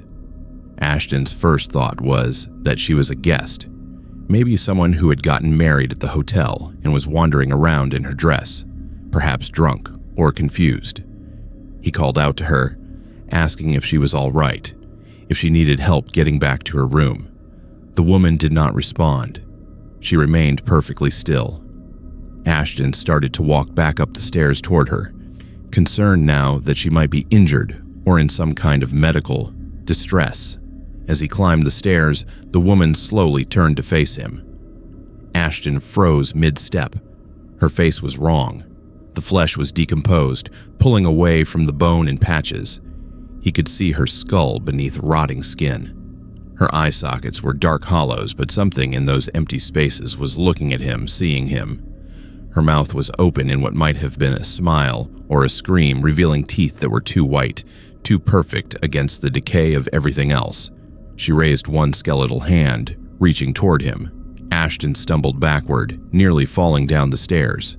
He grabbed the railing to steady himself and pulled out his radio to call for backup. But when he pressed the transmit button, all that came through was static, a harsh crackling noise that seemed almost to form words if you listened long enough. He looked back up the stairs. The bride was descending now, moving toward him with slow, deliberate steps. She did not walk normally. Her feet did not touch the stairs. She glided, hovering an inch or two above each step, her wedding dress trailing behind her like it was underwater. Ashton did what any rational person would do. He ran. He bolted down the remaining stairs, through the ballroom corridor, and burst into the security office on the main floor. His supervisor, a man named Terry, who had worked at the hotel for 15 years, took one look at Ashton's face and said, "You saw her." It was not a question. It was a statement of fact. Terry made Ashton sit down and brought him water. Then he explained, "The bride is the oldest and most documented ghost in the Fairmont Banff Springs Hotel. The story, as Terry told it, dates back to 1928. A young couple was getting married at the hotel, which even then was a prestigious and romantic venue. The bride was descending the marble staircase in her wedding gown when something went wrong. Some versions of the story say she tripped on her dress. Other versions say she was startled by something and lost her balance. But the result was the same. She fell down the stairs, breaking her neck in the fall. She died instantly, still in her wedding dress, on what should have been the happiest day of her life. Since then," Terry explained, "dozens of people have seen her on that staircase. Sometimes she is just standing there, looking down. Sometimes she is descending the stairs as if reenacting her fatal fall. And sometimes, when she turns to face whoever has seen her, her face is not the beautiful bride from the photographs that hang in the hotel archives. It is the face of a corpse, decayed and rotting, the way she would look now if they exhumed her body from whatever cemetery it rests in." Ashton asked Terry why the hotel did not tell staff about this during training, why they did not warn people who would be working alone at night. Terry's expression became serious. He said that management considers it a liability issue. If they officially acknowledge that the hotel is haunted, it opens them up to lawsuits from guests who claim to have been traumatized or staff who refuse to work certain areas. So there is an unspoken policy. The ghost stories are tolerated as quaint historical anecdotes, but anyone who has an actual encounter is quietly reassigned or paid to sign a non-disclosure agreement. Terry told Ashton that he himself had seen the bride twice in his 15 years at the hotel. Both times were on the marble staircase, both times around 3 a.m. in the morning. He said there were other staff members who had seen her, housekeepers who refused to clean certain rooms, maintenance workers who would not go near the staircase alone after dark. But everyone kept quiet because they needed their jobs, and the hotel made it clear that discussing paranormal experiences with guests or media would result in immediate termination. Ashton tried to continue working his regular shifts, but he could not do it. Every time he had to walk past that staircase, his heart would start racing. He would feel the temperature drop before he even got close. Sometimes he would hear the rustling of fabric or smell something he could not identify, something old and floral and faintly rotten, like flowers left too long in a funeral home. He lasted 2 more weeks before he requested reassignment to day shifts only. The hotel accommodated his request without asking for an explanation. When he turned in his request form, the HR manager simply nodded and said his schedule would change starting immediately. He was not the first person to make such a request, and he would not be the last. During his remaining time working at the hotel, Ashton made friends with some of the older staff members who were willing to talk about their experiences. A housekeeper named Patricia told him that she had been cleaning a room on the 3rd floor one morning when she heard a scream from the stairwell. She ran to check and saw the bride falling down the stairs, tumbling head over heels in a tangle of white fabric. Patricia watched in horror as the bride's neck snapped with an audible crack when she hit the landing, and then the bride simply vanished, leaving no trace that she had ever been there. A maintenance worker named Robert said he had been repairing a light fixture near the ballroom when he noticed a woman in a wedding dress standing in the empty ballroom, swaying as if to music that only she could hear. He watched her for almost 5 minutes before she turned and looked directly at him. He said her face was normal, beautiful even, but her eyes were completely black. No whites, no irises, just solid black like holes punched through reality. She smiled at him and then faded away like mist. What disturbed Ashton most was learning that the bride's story might not be what everyone thinks. Patricia told him that she had done research into the hotel's history and could not find any record of a bride dying on the staircase in 1928 or any other year.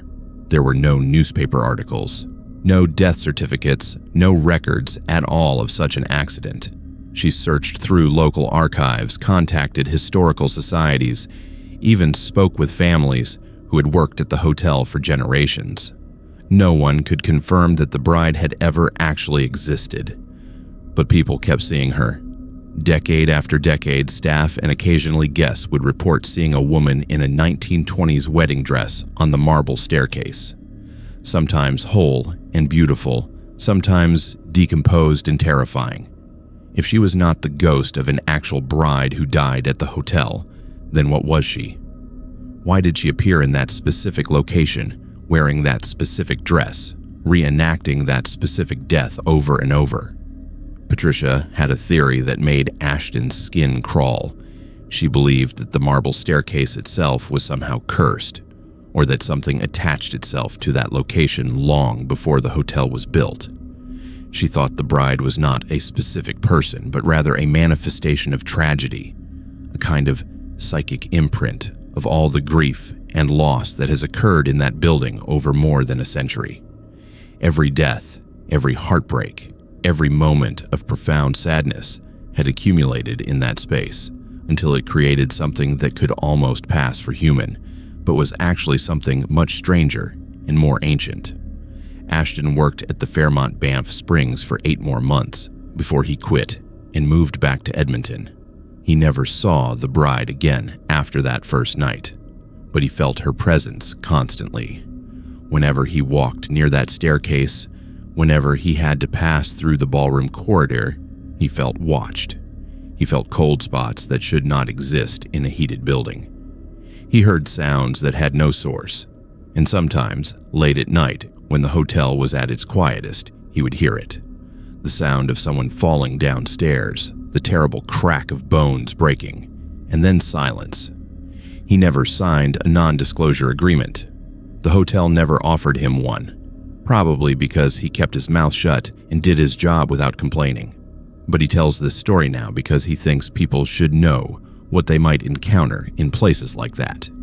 Beautiful historic hotels, old mansions, any building that has stood for over a century and seen thousands of people pass through its doors. These places collect more than just memories. They collect something darker, something that waits in the shadows and occasionally steps into the light to remind us that death is never really finished with us. Ashton is 32 now. He works in private security in Edmonton and has no plans to ever return to Banff. But he follows the hotel on social media and he notices things. Every few months, there will be a post from a guest mentioning a woman in old-fashioned wedding clothes who they saw in the hallway, or a review mentioning cold spots near the marble staircase, or a photo that, when you look closely, shows a white figure in the background that should not be there. The bride is still there, still descending those stairs, still turning to show her decomposed face to anyone unlucky enough to see her at 3 in the morning. And Ashton knows that as long as that hotel stands, she will continue to fall, continue to die, continue to smile with exposed teeth at people like him who can still see her skull smiling at them in their dreams. Layla was 22 years old in the summer of 2015, recently graduated from Carleton University in Ottawa with a degree in political science. She had always been fascinated by Canadian political history, particularly the eccentricities of former Prime Minister William Lyon Mackenzie King, who served Canada from 1921 to 1948 with some interruptions. Mackenzie King was famous for his political legacy, but what most Canadians did not know during his lifetime was that he was a devoted spiritualist who believed he could communicate with the dead. He held seances regularly, speaking with his deceased mother, his dead dog, and even historical figures like Leonardo da Vinci and Franklin Roosevelt after their deaths. His estate, Moorside, located in Gatineau Park just outside Ottawa, was where he conducted many of these supernatural communications, and according to Layla's experience, he might still be conducting them. It was a humid July evening, around 9:30, still light enough to see, but with dusk approaching fast. Layla had driven out to Gatineau Park with her cousin Marcus, who was visiting from Vancouver. Marcus had always been interested in weird history and conspiracy theories, and when Layla told him about Mackenzie King's spiritualist activities and his estate ruins in the park, Marcus insisted they go explore. The estate, now known as the Mackenzie King Estate, is a public site operated by the National Capital Commission. During the day, tourists can walk through the gardens, see the ruins of various structures Mackenzie King collected, and visit his cottage. But the cottage is closed at night, and the ruins are technically off limits after dark. Layla and Marcus parked at one of the trailheads and hiked the short distance to the estate grounds. They were not the only people who had this idea.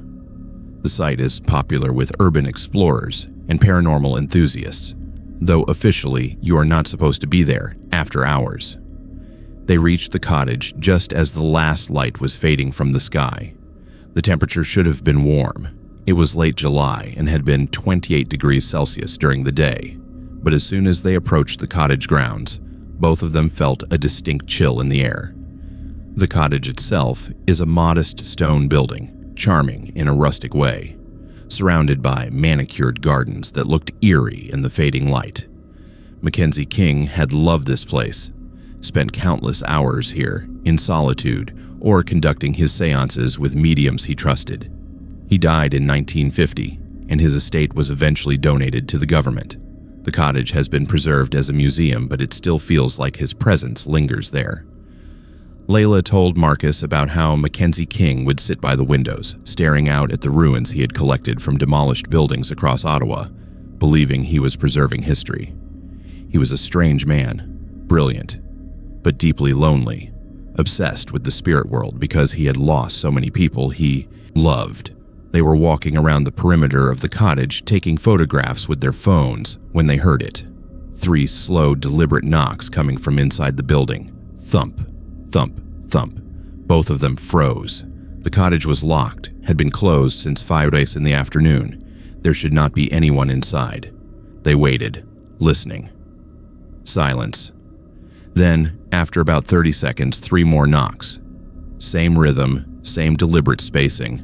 Thump, thump, thump. Marcus suggested it might be a ranger or security, someone checking the building. But if that were the case, why would they be knocking from inside? And why that specific pattern?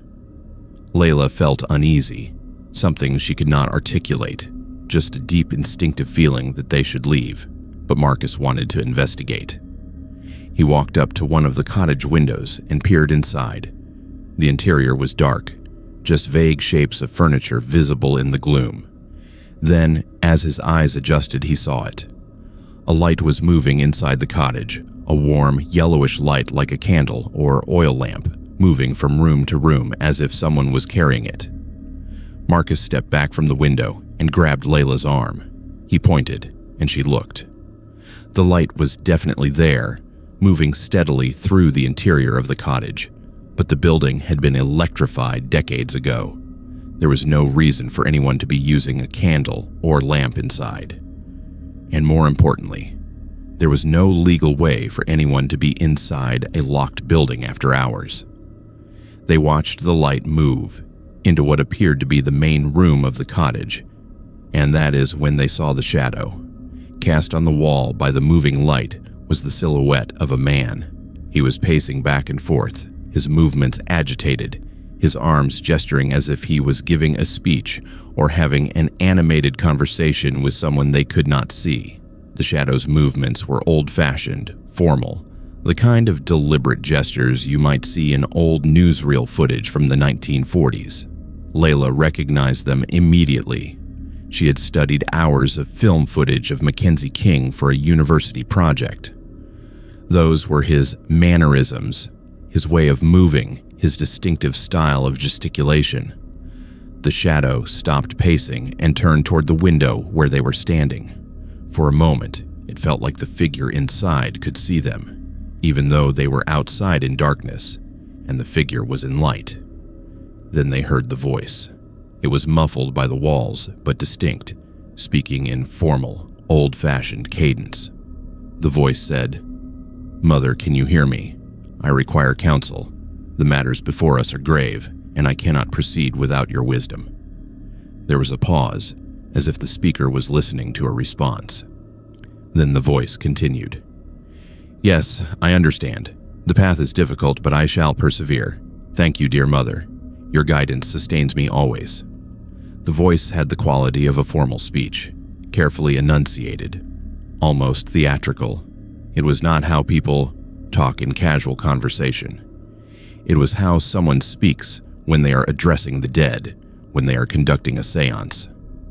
Marcus pulled out his phone to record, but before he could start filming, they heard footsteps. Real footsteps, crunching on gravel, coming from the direction of the parking area.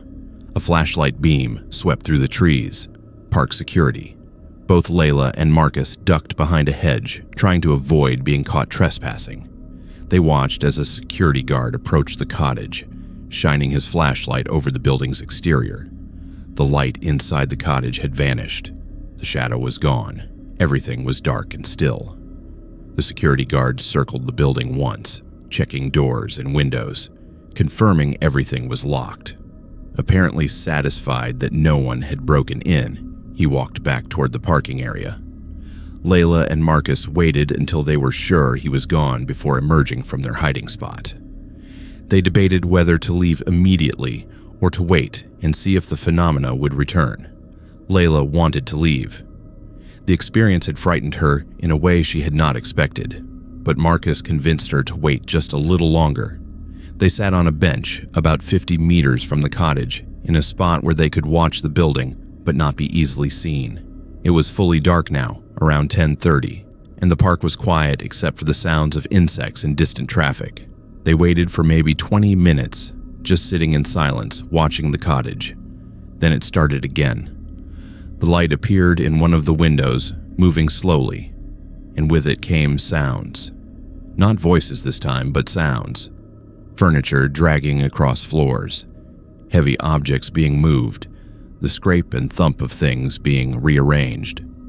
The sounds were loud enough that they should have prompted the security guard to return and investigate, but apparently he was too far away to hear. Layla and Marcus sat frozen, listening to what sounded like someone completely redecorating the interior of the cottage in the middle of the night. This went on for approximately 5 minutes, a constant racket of moving furniture and objects. Then, abruptly, everything stopped. The light went out. The sound ceased. Total silence fell over the estate, a silence so complete that it felt oppressive, like all sound had been sucked out of the world. They sat there for another moment, neither of them speaking, and then, without any discussion, they both stood up and started walking quickly back to the car. They did not run, but they moved with purpose, neither wanting to admit out loud that they were terrified. When they reached the parking lot, they discovered they were not alone. Another car was parked near theirs, and sitting on the hood was a park ranger, an older man with gray hair who was smoking a cigarette. He looked at them and said, "You heard him, didn't you?" Layla and Marcus stopped. The ranger took a drag from his cigarette and continued, "Mackenzie King, still, holding his seances up there, has been since he died, according to folks who've worked in this park for a long time." The ranger explained that he had worked in Gatineau Park for 30 years and had heard the stories from the beginning. Guards, maintenance workers, even tourists who stayed too late had reported similar experiences. Lights moving inside the locked cottage, voices speaking formally, as if giving speeches or conducting conversations with invisible participants, furniture moving even though no one was inside. The ranger said that in 1950, shortly after Mackenzie King died, a journalist named Percy Phillip, who had been friends with the Prime Minister, came to the Moorside estate. Phillip later told CBC Radio that he had a long conversation with Mackenzie King's ghost at the estate. Phillip was a serious journalist, not prone to making up sensational stories, and his account had been documented. But that was just the beginning. For decades after Mackenzie King's death, people reported paranormal activity at the estate. The ranger said the National Capital Commission knew about it, but obviously did not advertise it. They wanted the estate to be seen as a pleasant historical site, not a haunted location that would attract troublemakers or vandals. But anyone who worked there long enough would eventually experience something strange. The ranger himself had seen the lights on multiple occasions and once heard what sounded like a full conversation happening inside the cottage when he was doing a security check. He had unlocked the door and gone inside with his flashlight, but the building was empty. No one there, no source for the voices, nothing disturbed. What made it particularly unsettling, the ranger said, was that Mackenzie King had been obsessed with communicating with the dead throughout his life. He held seances constantly, kept detailed records in his diaries about his spiritual communications, and genuinely believed he could reach beyond the veil between life and death. So the question was, did Mackenzie King's obsession with the spirit world create some kind of opening, some permanent connection that still exists at the estate? Or is the man himself still there, still trying to contact his mother and the other deceased people he loved, not realizing that he is now one of the dead? The ranger finished his cigarette and stood up. He told them that they should not come back to the estate after dark. Not because they would get in trouble, although they would, but because some places are dangerous in ways that have nothing to do with physical harm. He said that Mackenzie King's obsession with death and spirits created something at the estate, a thin place where the boundary between the living world and whatever comes after is not as solid as it should be. People who spend too much time there after dark sometimes report feeling followed, having nightmares, hearing voices in their own homes calling to them in that same formal, old-fashioned way. Layla and Marcus drove back to Ottawa in silence. When they got back to Layla's apartment, They looked up Percy Phillips' account from 1950. They found a CBC radio archive where Phillip, being interviewed about his friendship with Mackenzie King, mentioned casually that he had visited Moorside after the Prime Minister's death and had a conversation with his old friend, though Mackenzie King was no longer among the living. The interviewer had laughed awkwardly, treating it as a joke or metaphor, but Phillip had insisted he meant it literally. He had gone to the estate, felt Mackenzie King's presence, and communicated with him. Layla also discovered that the National Capital Commission had commissioned a report in the 1970s about unexplained phenomena at various heritage sites in the region. The report was not publicly available, but she managed to get access through a Freedom of Information request months later. In the report, the Mackenzie King estate was noted as having persistent anomalous activity, including unexplained lights, sounds, and temperature fluctuations. The report recommended that security staff be briefed on the history of the site to contextualize any unusual experiences. In other words, the government knew the place was haunted and had been since at least the 1970s. Marcus returned to Vancouver a few days later, and he and Layla agreed not to tell anyone about what they had experienced. It sounded too absurd, too much like a campfire story. But Layla could not stop thinking about it. She went back to her research on Mackenzie King, reading his diaries, studying his spiritualist beliefs. She learned that he had lost his mother in 1917, and her death had devastated him. For the rest of his life, he tried to contact her through mediums and seances. He believed she was still with him, still guiding him in his political decisions.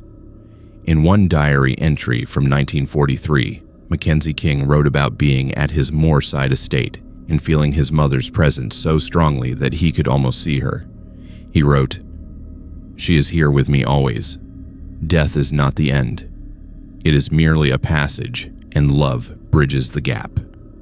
Layla wondered if that belief, that absolute conviction that death was not the end, had somehow made it true for him. If his need to continue those conversations, to maintain those connections, had been so powerful that even death could not stop him. She has not been back to the Mackenzie King estate since that night in July 2015. She has no plans to return, but sometimes, late at night when her apartment is quiet, she thinks she hears it. 3 slow, deliberate knocks. Thump, thump, thump. And a voice, formal and old-fashioned, asking, "Mother, can you hear me? I require counsel." And she wonders if by going to that estate, by witnessing what she witnessed, she created some kind of connection. Some thread linking her to a place where a lonely prime minister still paces his cottage, still conducts his seances, still refuses to accept that the people he loved are beyond his reach. Finn was 28 years old in February of 2022, working as a long-haul truck driver for a company based out of Edmonton, Alberta. He had been driving professionally for 6 years, hauling freight across Western Canada and into the territories. The routes were long, often lonely, and sometimes dangerous, especially in winter when temperatures could drop to minus 40 degrees Celsius or colder. But Finn liked the solitude, the independence, and the decent pay. He was good at his job, punctual, careful, and experienced enough to handle whatever the Canadian wilderness threw at him. Or so he thought, until he started driving the Whitehorse to Dawson City route in Yukon Territory. The Yukon is one of the most remote and sparsely populated regions in Canada. The highway between Whitehorse and Dawson City stretches for 535 kilometers through boreal forest, mountain passes, and frozen tundra. In winter, it is one of the most isolated roads in North America. You can drive for hours without seeing another vehicle, and cell phone service is non-existent for most of the route. The communities along the way are tiny, often just a gas station and a handful of houses. It is beautiful in a harsh, unforgiving way, but it is also dangerous. If your truck breaks down in the middle of nowhere during a blizzard, You could freeze to death before help arrives. Finn had been assigned the Yukon route for the first time in early February. His dispatcher told him the regular driver had quit suddenly without explanation, and they needed someone experienced to take over the contract. The pay was better than his usual routes, so Finn agreed without asking too many questions. Before his first trip, he stopped at a gas station in Whitehorse to fuel up and stock up on supplies. The attendant, an older First Nations woman named Mary, noticed the company logo on his jacket and asked if he was the new driver for the Dawson City run. When he confirmed he was, her expression changed. Marie told him to be careful on that highway, especially at night. She said there were places along the route where strange things happened, where drivers reported seeing things that should not be there. Finn laughed it off, thinking she was trying to scare the new guy, but Marie was serious. She said that if he ever saw someone hitchhiking or standing by the road at night, especially during a storm, he should not stop. Under any circumstances, he should keep driving. Some things on that highway, she said, were not what they appeared to be. Finn thanked her for the advice, but he did not take it seriously. He had driven through plenty of remote areas and never experienced anything he could not explain. He loaded his truck and started north toward Dawson City. The first trip was uneventful. Long, cold, and boring, but nothing strange. He made his delivery, turned around, and drove back to Whitehorse without incident. The second trip was the same. But on his third trip, in late February, everything changed. It was around 11 at night, and Finn was about 200 kilometers north of Whitehorse. A blizzard had moved in unexpectedly, reducing visibility to almost nothing. The temperature had dropped to -40, and the wind was howling. Finn had considered pulling over to wait out the storm, but there were no safe places to stop on this stretch of highway. The shoulders were narrow and covered in deep snow, and stopping meant risking getting stuck or rear-ended by another vehicle that could not see him in the whiteout conditions. So he kept driving, slowly and carefully, his headlights barely penetrating the wall of swirling snow. He passed a closed rest stop, one of the few along this route. It was just a small parking area with an outhouse and a covered information board, completely dark and abandoned in the storm. Finn noted the location, thinking he might stop there on the return trip if he needed to rest. But as he continued driving, he heard something, a knock on the door of his truck cab. 3 deliberate knocks, loud enough to hear over the wind and the engine noise. Thump, thump, thump. Finn's first thought was that something had hit the truck, maybe a tree branch blown by the wind. But the knocking came again, same rhythm, clearly coming from the passenger side door. He looked in his passenger side mirror but could see nothing through the blowing snow. The knocking continued, insistent now, over and over, thump, thump, thump. Finn slowed the truck to a crawl, torn between curiosity and the growing sense that something was very wrong.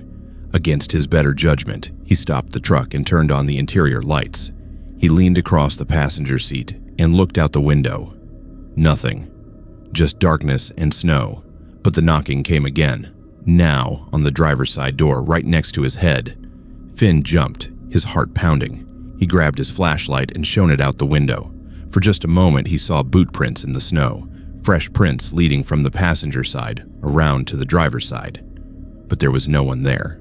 No person, no animal, nothing that could have made those prints. Finn put the truck in gear and drove away quickly, his hands shaking on the wheel. He told himself it was just his imagination, the isolation and darkness playing tricks on his mind. But every 20 minutes for the rest of that drive, he would hear it, knocking on the doors. Sometimes on the passenger side, sometimes on the driver's side, sometimes on the back of the cab as if someone was trying to get into the trailer. Each time he would look in his mirrors and see nothing, but he would feel the truck rock slightly, as if someone had bumped against it. When he finally reached Dawson City around 3 in the morning, exhausted and unnerved, he made his delivery and immediately headed back south. He wanted to get back to Whitehorse as quickly as possible. As he drove past that closed rest stop again, now in daylight, he decided to pull in and check his truck. Maybe something was loose, rattling in the wind, creating the knocking sounds. He parked and walked around the vehicle, inspecting every inch. Everything was secure. Nothing was loose or damaged, but there were boot prints in the snow around his truck. Fresh prints, as if someone had been walking circles around the vehicle while it was parked. Finn's truck had been moving all night. These prints should not exist. He looked at the prints more carefully. They were the right size and shape for adult work boots, but there was something wrong about them. The depth was inconsistent, as if whoever made them weighed nothing in some steps and hundreds of pounds in others. And the prints led from his truck into the woods, disappearing among the trees. Finn got back in his truck and drove to the gas station in Whitehorse, where he had first met Marie. She was working the day shift, and when she saw his face, she knew immediately that something had happened. Finn told her everything. The knocking, the boot prints, the feeling of being followed. Marie nodded grimly and said he was lucky he had not stopped, and opened the door. She told him about Lewis, a prospector who disappeared on that highway in 1906 during the Klondike Gold Rush. According to the story, Lewis was traveling north to the goldfields when he got caught in a blizzard. His sled dogs died, and he tried to walk to the nearest settlement, but he never made it. His body was found months later, frozen solid, less than a kilometer from a trading post. But the strange part was that his head was missing. It had not been taken by animals. It had been cut off cleanly, as if with a blade. No one knew who did it or why, and the killer was never found. Since then, travelers on that highway, especially during blizzards, have reported hearing knocking on their vehicles, seeing boot prints that appear out of nowhere, and sometimes seeing a figure in old-fashioned mining clothes trying to hitchhike. Marie said that if you stop for him, if you let him in, your vehicle will not start again. You will be trapped there in the cold, and they will find you frozen just like they found Lewis. She said that Lewis is still trying to complete his journey north, still looking for someone to take him to Dawson City. But he has been dead for over a century, and whatever he is now is not something you want in your truck. Finn asked Marie why the regular driver quit. She said that the last driver had made the mistake of stopping. He had opened his door during a blizzard after hearing knocking, thinking someone needed help. He saw a man standing there in old-fashioned clothes, soaked and shivering, asking for a ride. The driver let him in. According to the driver, the passenger sat silently for about 10 minutes before looking at him and asking, "Where is my head?" The driver said the passenger reached up and removed his own hat, revealing a neck that ended in raw, frozen flesh. No head, just a stump. The driver screamed, the truck swerved off the road, and when it stopped, the passenger was gone. The driver walked back to Whitehorse, 80 kilometers in a blizzard, and quit his job the same day. He refused to explain what happened, just packed his belongings and moved south. No one had heard from him since. Finn finished that contract but requested to be reassigned to a different route. His supervisor was not happy, but Finn was insistent. He could not drive that highway anymore, not after what he had experienced. But before he left the Yukon for good, he did some research. He found records of Lewis's disappearance in historical archives in Dawson City. The records confirmed the basic facts of the story. A prospector named Louis vanished in 1906, body found months later, head missing, cause of decapitation unknown. But he also found something else. There had been dozens of reports over the years from travelers on that stretch of highway. Disappearances, vehicles found abandoned with the drivers missing, strange encounters with a man in old-fashioned clothes. The Royal Canadian Mounted Police had a file on it, referring to the phenomenon as the Klondike Phantom. The file was not classified, but it was not publicized either. The RCMP acknowledged that something strange happened on that highway, but had no explanation. One report from 1978 caught Finn's attention. A trucker had picked up a hitchhiker matching Louis's description. The hitchhiker sat quietly for about an hour before asking the driver to pull over at a specific spot near the tree line. When the driver refused, the hitchhiker became agitated, insisting that his head was buried there and he needed to find it. The driver, terrified, stopped the truck and told the hitchhiker to get out. The hitchhiker opened the door and stepped out, but instead of walking away, he dropped to all fours and ran into the woods. The driver said the hitchhiker moved impossibly fast, like an animal covering ground at speeds no human could match. Finn is 30 now, living in Calgary and driving regional routes that keep him in southern Alberta. He has not been back to the Yukon and has no plans to return. But sometimes, late at night, when he is driving through empty stretches of highway, he hears it. 3 knocks on his truck cab door. Thump, thump, thump. He never stops to investigate. He just keeps driving, eyes forward, hands tight on the wheel, remembering Marie's warning. Some things on the highway are not what they appear to be, and some travelers have been trying to reach their destination for so long that they have forgotten they will never arrive. Sienna. This happened in January of 2023, and I still have trouble sleeping because of it. My partner and I decided to spend New Year's at a remote cabin near Lake Nipigon in northern Ontario, about 100 kilometers north of Thunder Bay. We wanted to get away from the city, from the noise and the crowds, and spend a quiet week in the wilderness. The cabin belonged to my partner's family and had been in their possession for 3 generations. It was isolated, rustic, and beautiful, sitting on the shore of a frozen lake with nothing but boreal forest stretching for kilometers in every direction. The nearest neighbor was 15 kilometers away. We thought it would be peaceful, romantic, a way to start the new year together in solitude. We had no idea what was waiting for us in those woods. We arrived on December 30th, driving the last hour on a poorly maintained logging road that was barely passable even with our 4-wheel drive truck. The cabin was small but well maintained, with a wood stove for heat, propane for cooking, and oil lamps for light. There was no electricity, no running water, and no cell phone service. We had a satellite phone for emergencies, but otherwise, we were completely cut off from civilization. That was exactly what we wanted, or so we thought. The first day was perfect. We unpacked, got the wood stove going, and spent the afternoon exploring the area on snowshoes. The lake was frozen solid, covered in a thick blanket of snow that stretched to the horizon. The forest was dense with black spruce and jack pine, silent except for the occasional call of a raven or the crack of ice expanding on the lake. As the sun set around 4:30 in the afternoon, painting the sky in shades of pink and orange, we felt like we were the only people in the world.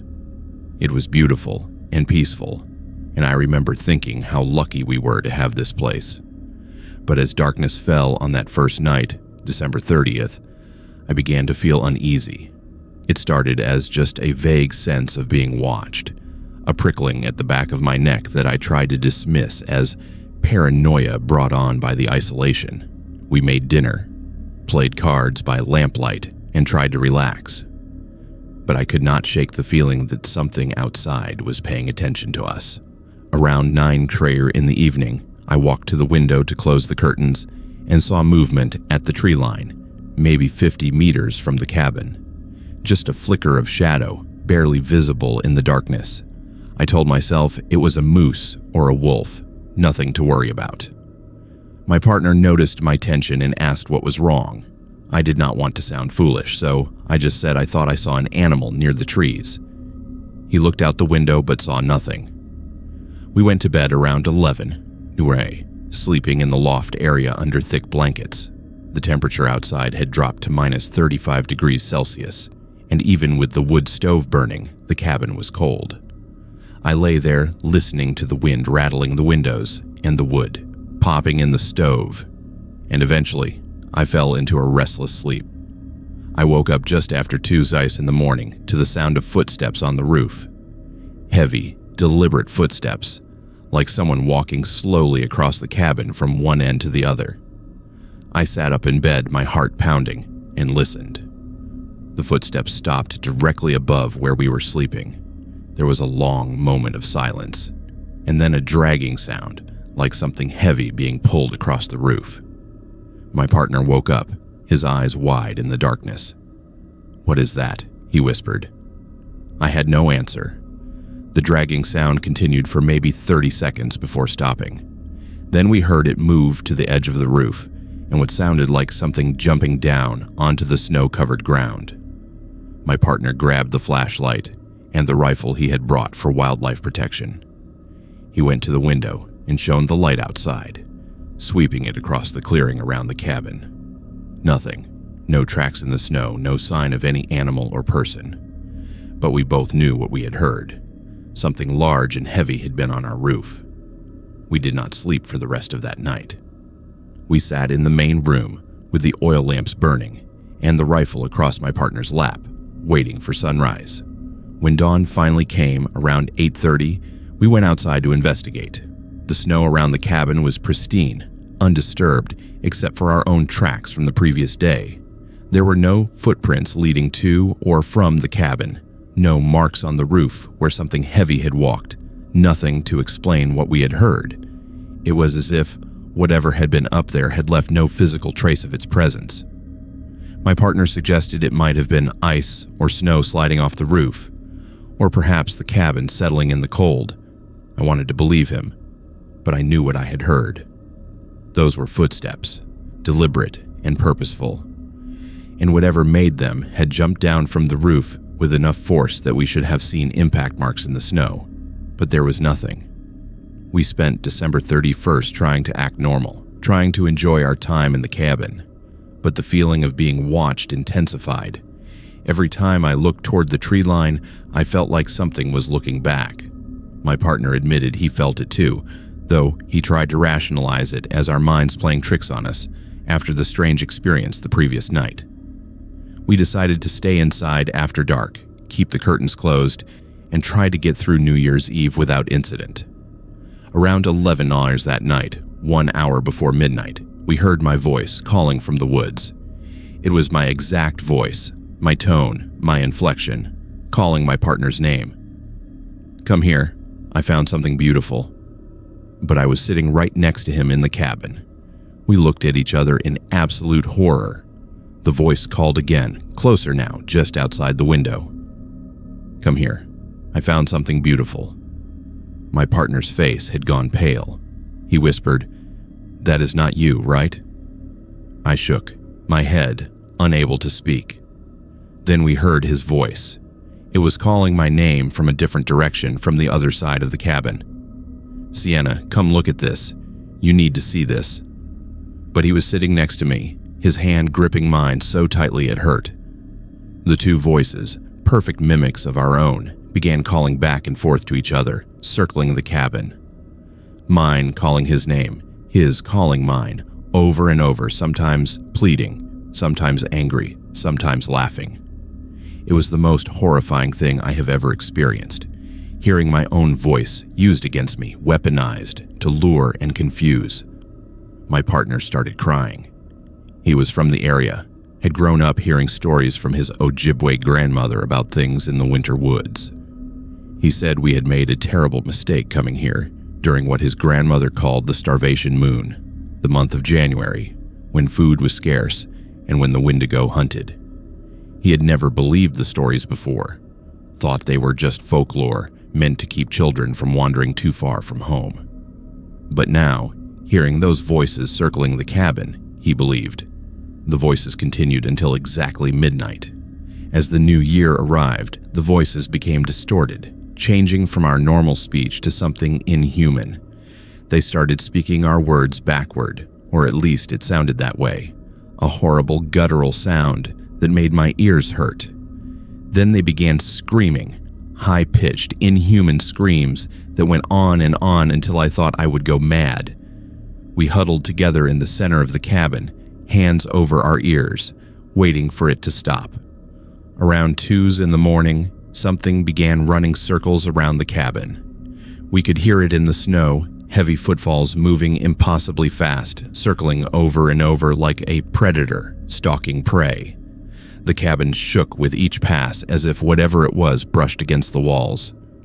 Then came the clawing sounds, long scraping sounds on the wooden walls and the door, like something with massive claws trying to dig its way inside.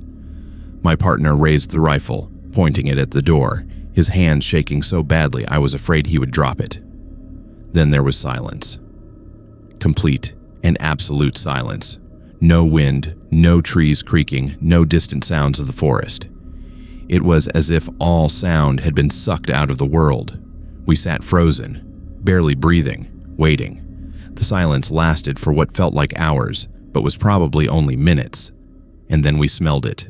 An overwhelming stench of rotting meat, of decay and death, so strong that I gagged and nearly vomited.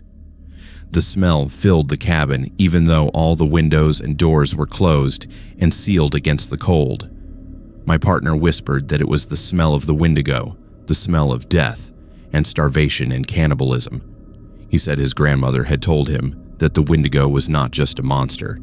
It was a curse, a transformation that happened to people who resorted to eating human flesh during times of starvation. They became something no longer human, an emaciated giant with an insatiable hunger that could never be satisfied. And they could mimic human voices perfectly, using them to lure victims away from safety. We stayed awake until sunrise, listening to the thing outside circling, scraping, calling to us in our own voices. When dawn finally came at 8:47 in the morning, everything stopped immediately. The sounds, the smell, the feeling of being watched, all of it vanished, as if it had never existed. We did not wait to pack. We threw our essential belongings into bags, loaded the truck, and drove away from that cabin as fast as the snow-covered logging road would allow. We drove straight to Thunder Bay and checked into a hotel. We were exhausted, traumatized, barely able to speak about what had happened, but we both knew we could never go back to that cabin. My partner called his uncle, who owned the property, and tried to explain what we had experienced. His uncle was silent for a long time before saying that his grandmother had warned the family never to use the cabin during January. She said the area around Lake Nipigon was old hunting ground, and certain things still walked there during the coldest and darkest months. He said other family members had experienced strange things at the cabin over the years, but no one talked about it openly because it sounded insane. In March, after the snow had melted enough to make the roads passable, my partner's uncle and 2 other relatives went to check on the cabin. They found claw marks on the exterior walls, deep gouges in the wood that went down to bare timber. The marks were high up, at least 12 feet from the ground, far higher than any bear or other natural animal could reach. Around the cabin, they found dead ravens, dozens of them, scattered in the snow. The birds had no visible injuries, no signs of trauma. They were just dead, lying in perfect circles around the cabin. Inside, they found something that made my blood run cold when I heard about it. On the wall next to where we had been sleeping, someone or something had scratched a message into the wood. The words were in a language my partner's uncle did not recognize, but his Ojibwe friend later identified it as Old Anishinaabe dialect. It translated roughly to, "The hungry one knows your voices now." We did research after that, trying to understand what we had encountered. The Wendigo legend is widespread among Algonquian-speaking indigenous peoples across Canada. It is described as a malevolent spirit or creature associated with winter, famine, and cannibalism. The Wendigo is said to be an emaciated figure despite its size, always hungry, never satisfied. It can mimic human voices with perfect accuracy and uses this ability to lure people away from safety. Once it has heard your voice, according to some versions of the legend, it can call you back, drawing you to it across great distances. I still hear my voice sometimes, calling to me from dark places. I hear it when I am alone at night, when the wind is howling, when the temperature drops. It calls my name in my own voice, telling me to come, telling me there is something beautiful I need to see. I have moved to southern Ontario, as far from Lake Nipigon as I can get while staying in the province. My partner and I are no longer together. The experience broke something between us, a shared trauma we could not move past. He still lives in Thunder Bay, but he refuses to go north anymore. His family sold the cabin. I don't know who bought it, or if they were told about what happened there. I hope they never use it in January. I hope they never hear their own voices calling to them from the winter darkness. If you are ever in northern Ontario during the coldest months, during the starvation moon, and you hear a voice calling to you from the woods, do not answer. Do not go looking, even if it sounds like someone you love. Even if it sounds exactly like your own voice, do not follow, because what is calling to you is not human, has never been human, and it is so very, very hungry.